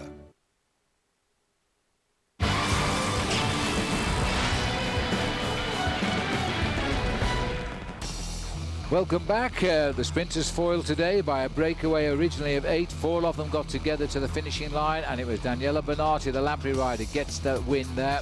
Only the 2nd win by an Italian in this year's Tour de France, and a good one as he gets in ahead of Marcus Foten, Elminger and Jens Voigt. But the story still to come, of course. Out on the highway and being led home here by Team Discovery Channel is Alberto Contador in the white jersey. Just got to stay safe and make sure he finishes there in that group to take the yellow jersey and the white jersey leads tonight, with 3 days to go in the Tour de France. The sprinters, well, they're leaving it late, but they're beginning to get a bit twitchy, I would think, down there. Nobody bothering to help out at all here, Paul, and the sprinters still waiting, leaving it later than normal to take control.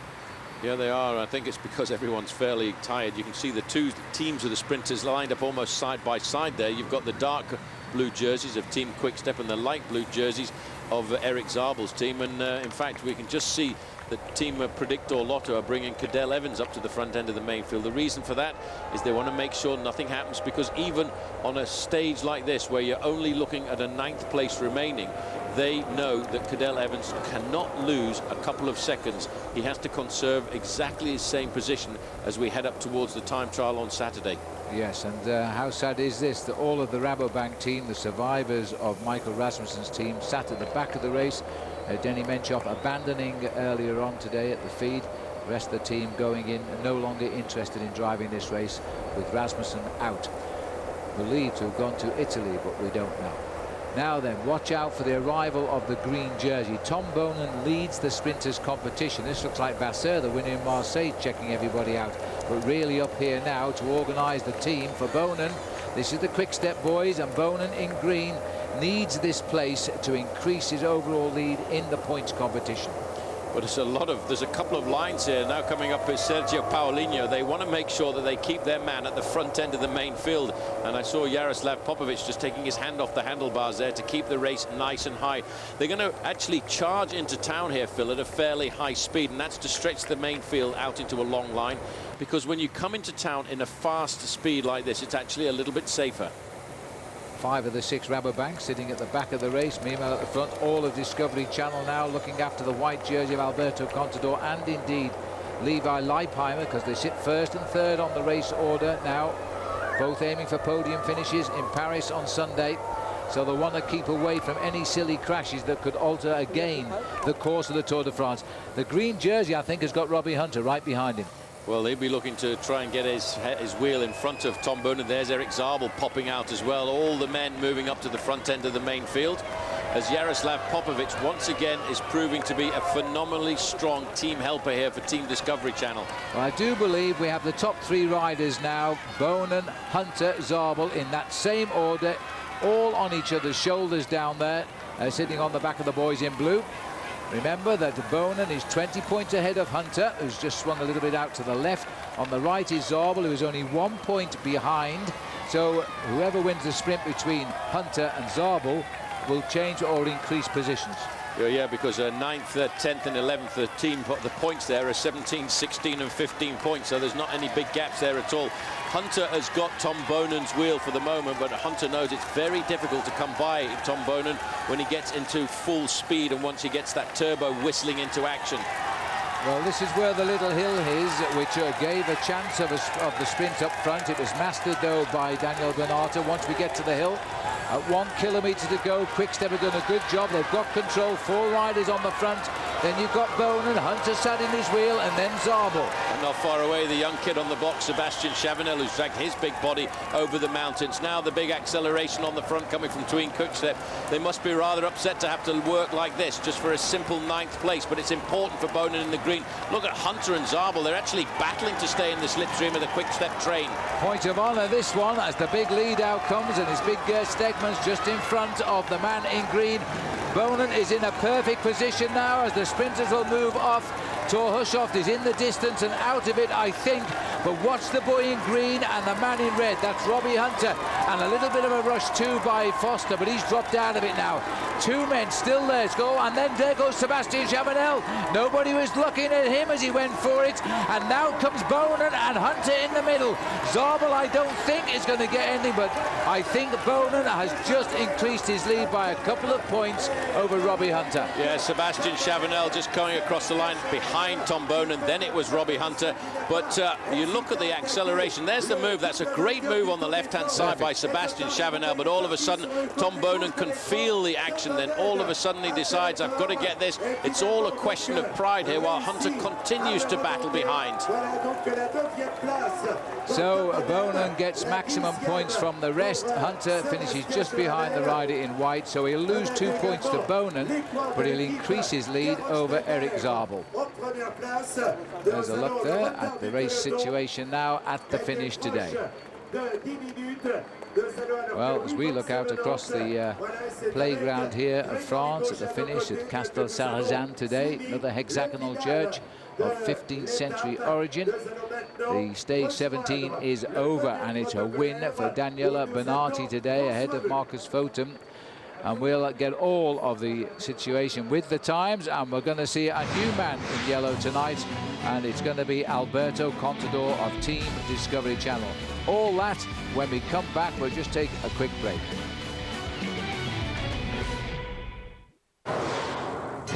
The 2007 Tour de France on Versus is brought to you by Cervelo. Enjoy engineering. Ride a Cervelo.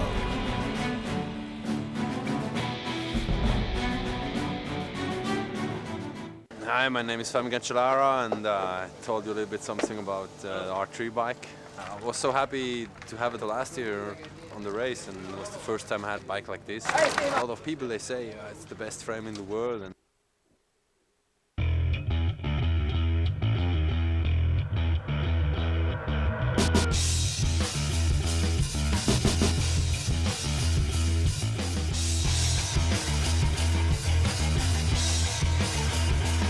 With 18 unique Star motorcycles, there's no limit to how far you can go.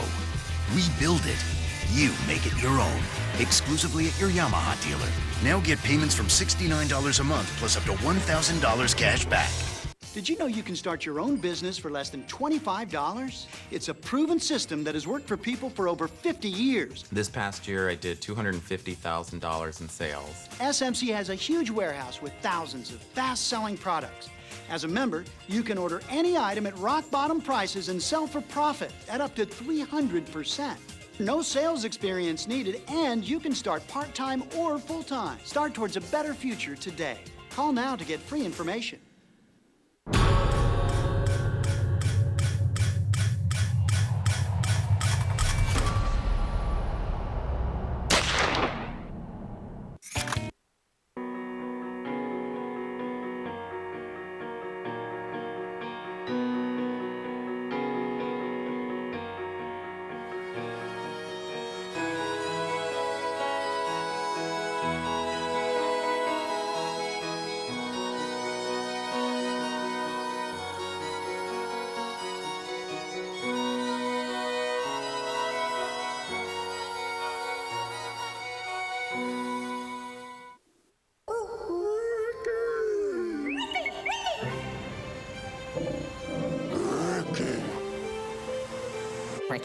Ricky.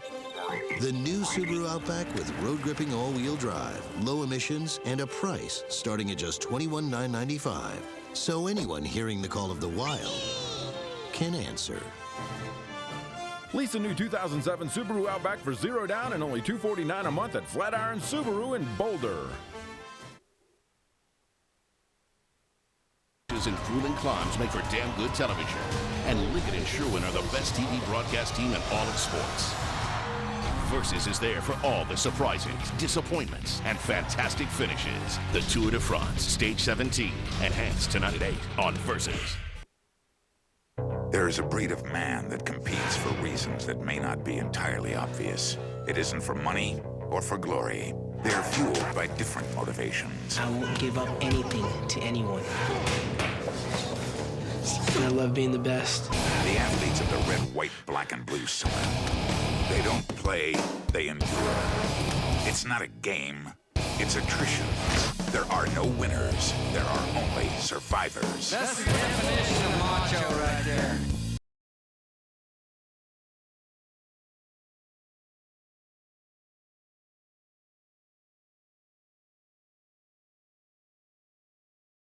This is not a sprint. This is a death march. Oh, dear me. Very nasty tumble there. And that is a horrible crash. And he got nailed there. That's a huge fight-turning punch. Tap Out finds a fighter who's got the determination, skill, the belief. He's family. Oh, that will definitely make a lot of pain. Are you kidding me? The straight left out of nowhere. He's out. This fight is stopped. He's gonna tap out. The Versus Red, White, Black, and Blue Summer. A celebration of indomitable spirit, intestinal fortitude, and an amazing threshold for pain. The Versus Red, White, Black, and Blue Summer continues all summer long. And welcome back. We're looking out across the beautiful town of Castelsarrasin here, where the race has just finished for the first time in its history. The Tour de France, the end of Stage 17. I suppose the sprinters had the day, but it wasn't quite the way we expected it to work out, because it was a win by a sprinter, Paul, but from a breakaway of 4.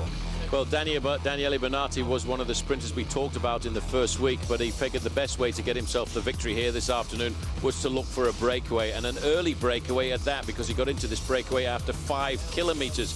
But he did succeed, and he did get himself the win that he's been looking for. Well, there's the stage result. Bernardi was in the original break of 8 after the 9th kilometre today, survived to win ahead of Marcus Foten, and Martin Elmager was in 3rd, and Jens Voigt 4th of 4 again, and he's so aggressive. David Miller also in the break, trails in 5th at 2 minutes and 41 seconds. Cessato never contested 6th, he tried. Manuel Quinziato was 7th, Daniele Righi 8th. Tom Bonen brings home the peloton at 9 minutes and 37 seconds. Matter of a principle, that, I think. Oh, certainly, he had to make sure he finished ahead of Robbie Hunter in 11th and, of course, ahead of Eric Zabel in 13th, because for him, the most important thing is to keep extending his lead in the green jersey points classification. A little bit further down, being very careful, Cadel Evans was 17th and Alberto Contador was 20th. Not important the positions for them, but what's important is to make sure they stay at the front of the main field and, of course, out of any kind of danger. Right, well, you might be able to hear the music starting up down there, so I think we'll be getting down to the podium. There's yet another one of these beautiful hexagonal churches here, which abound around these 45 towns from the 12th to the 15th century. A little chance to see the sprint again. This is how the sprinters do it, with the big thigh muscles rippling there. Look at the smile here on Foten's face after he crosses the line, if we get a chance, because he did try to pull a fast one there, and it almost came off, so well done to him. There we are, down on the podium, and it's Daniele Bernardi, only the 2nd Italian to win a stage in this year's Tour de France, and the 1st for Lampre. His 6th victory of the season. He had a very good early start to the season, but I think, Phil, this is the one that he really wanted. In the early days of the Tour, he wanted to get the victory. He saw Pippo Pozzato of Italy get himself a very interesting stage win on the road down into Autun, but this man has proved again that he is a true champion, and he came up with the goods. They all knew that he was the fastest man in the breakaway, and they all tried to get rid of him, and that's why he actually had a fairly hard time as a sprinter, because he knew he had to take the responsibility of nailing down all of the attacks. Which I thought he did very well, because you have 1 second, probably less, to make your mind up when riders attack. Let's have a look at the Michelob Ultra overall standings. Alberto Contador of Discovery Channel is now the leader of the Tour officially. Cadel Evans is in 2nd at 1:53. Levi Leipheimer is on the podium. Which place will he finish up with? Is 2:49. Carlos Sastre, they drop away. 6:02. Jaimar Zubeldia having his equal best tour. He's finished 50 before at 6:29. A little bit further back, Alejandro Valverde, one of our pre-race favourites, is in 6th place. Kim Kirken, despite his difficult time through the Pyrenees, is still in 7th. And the yellow jersey now, this is a very special moment for this young man. 24 years of age, his first ever yellow jersey at the Tour. And just look at him, look, just checking out the colour here. Alberto Contador wouldn't wear it this morning after they sent Rasmussen home, but now he feels, after a day of cycling, he's earned the right to be the leader of the Tour de France at 24 years of age, and he rides for Discovery Channel. He is like a very young Lance Armstrong, and now they're going to have to work for him. Well, now they're going to have to work for him and drag him through tomorrow's stage right the way up to the individual time trial. I wonder if the Blero there, Bernard Hinault, has got any words of advice for this young man. I must admit, Phil, when I saw him in the individual time trial a few days ago, I thought this man looks like Lance Armstrong. On Saturday, he's going to have to ride like him. You bet your life. Let's have a look at the green jersey situation here, which still is a very interesting competition. Bonen is moving clear, but he's not safe yet. 212 points against Robbie Hunter's 190. Robbie is now 3 ahead of Zabel instead of 1 as he was. Chavanel, he was the other rider in the mix, still holds on to 4th place. He's climbed 3 points clear of Thor Hushovd in 5th. All good sprinters.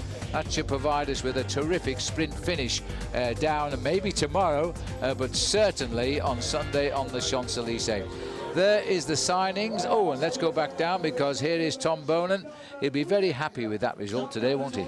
Well, a question of pride, I suppose, for Tom Bonen, because he knew he had to get across the line in 1st place. He knows he's only got 20 points advantage over the other 2 sprinters behind him, and he knows every day he's got to chip away right the way up to the Champs-Élysées. And he says that he wants to win on the Champs-Élysées with the green jersey on his shoulders. The way he won that sprint here this afternoon, I think he's got a very good chance. Well, he's one of the most vociferous riders in the peloton about what he thinks of the riders who have been taking drugs in this Tour. I wouldn't stand too close to him if you want his opinion, because he is a very annoyed man.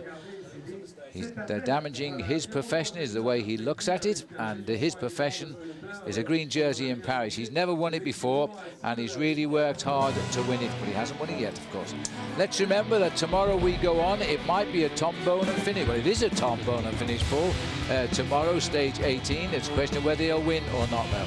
Well, it's all a question of whether or not the main field decides to chase down the breakaways tomorrow, because theoretically stage 18 should be a stage for the sprinters. Again, it's a fairly flat stage. Months and months ago we were in London, isn't it? But we moved across away from London down to France, right the way down the eastern part of the country. Now we continue our march up towards the north. Moving away from the wine region of Cahors, the race is fairly flat on the run in towards Angoulême, and that's what the sprinters will adore. But will they be able to tomorrow fill over 211 kilometers to keep the breakaways intact? Well, nice flat road tomorrow. Angoulême, be with us tomorrow. It's stage 18, a 211-kilometer ride on the eve of the time trial. Back to our normal time with you tomorrow, 8:30 a.m. Eastern Time, 5:30 over there in the west. Set your alarms now. And stage 17 tonight, enhanced prime time coverage, and we'll take a deeper insight with Alan Bob into the situation of the Tour over the last 24 hours. We're in D'Artagnan's country here. We've seen the Musketeers cross swords today, 4 of them in fact, all arriving at the finish line together. Yes, the Tour de France does go on. Long live the Tour. The crowds stay despite what the newspaper headlines say. Thanks to Giordana for our clothing, and thanks to you all for watching. On behalf of our executive producer, Marty Ehrlich, and our producer here in France, Joel Felicio, and everybody else on the Versus team, this is Phil and Paul saying we'll see you all tomorrow. Don't forget the time, 8:30 Eastern. The race goes on. Thank heavens. Goodbye.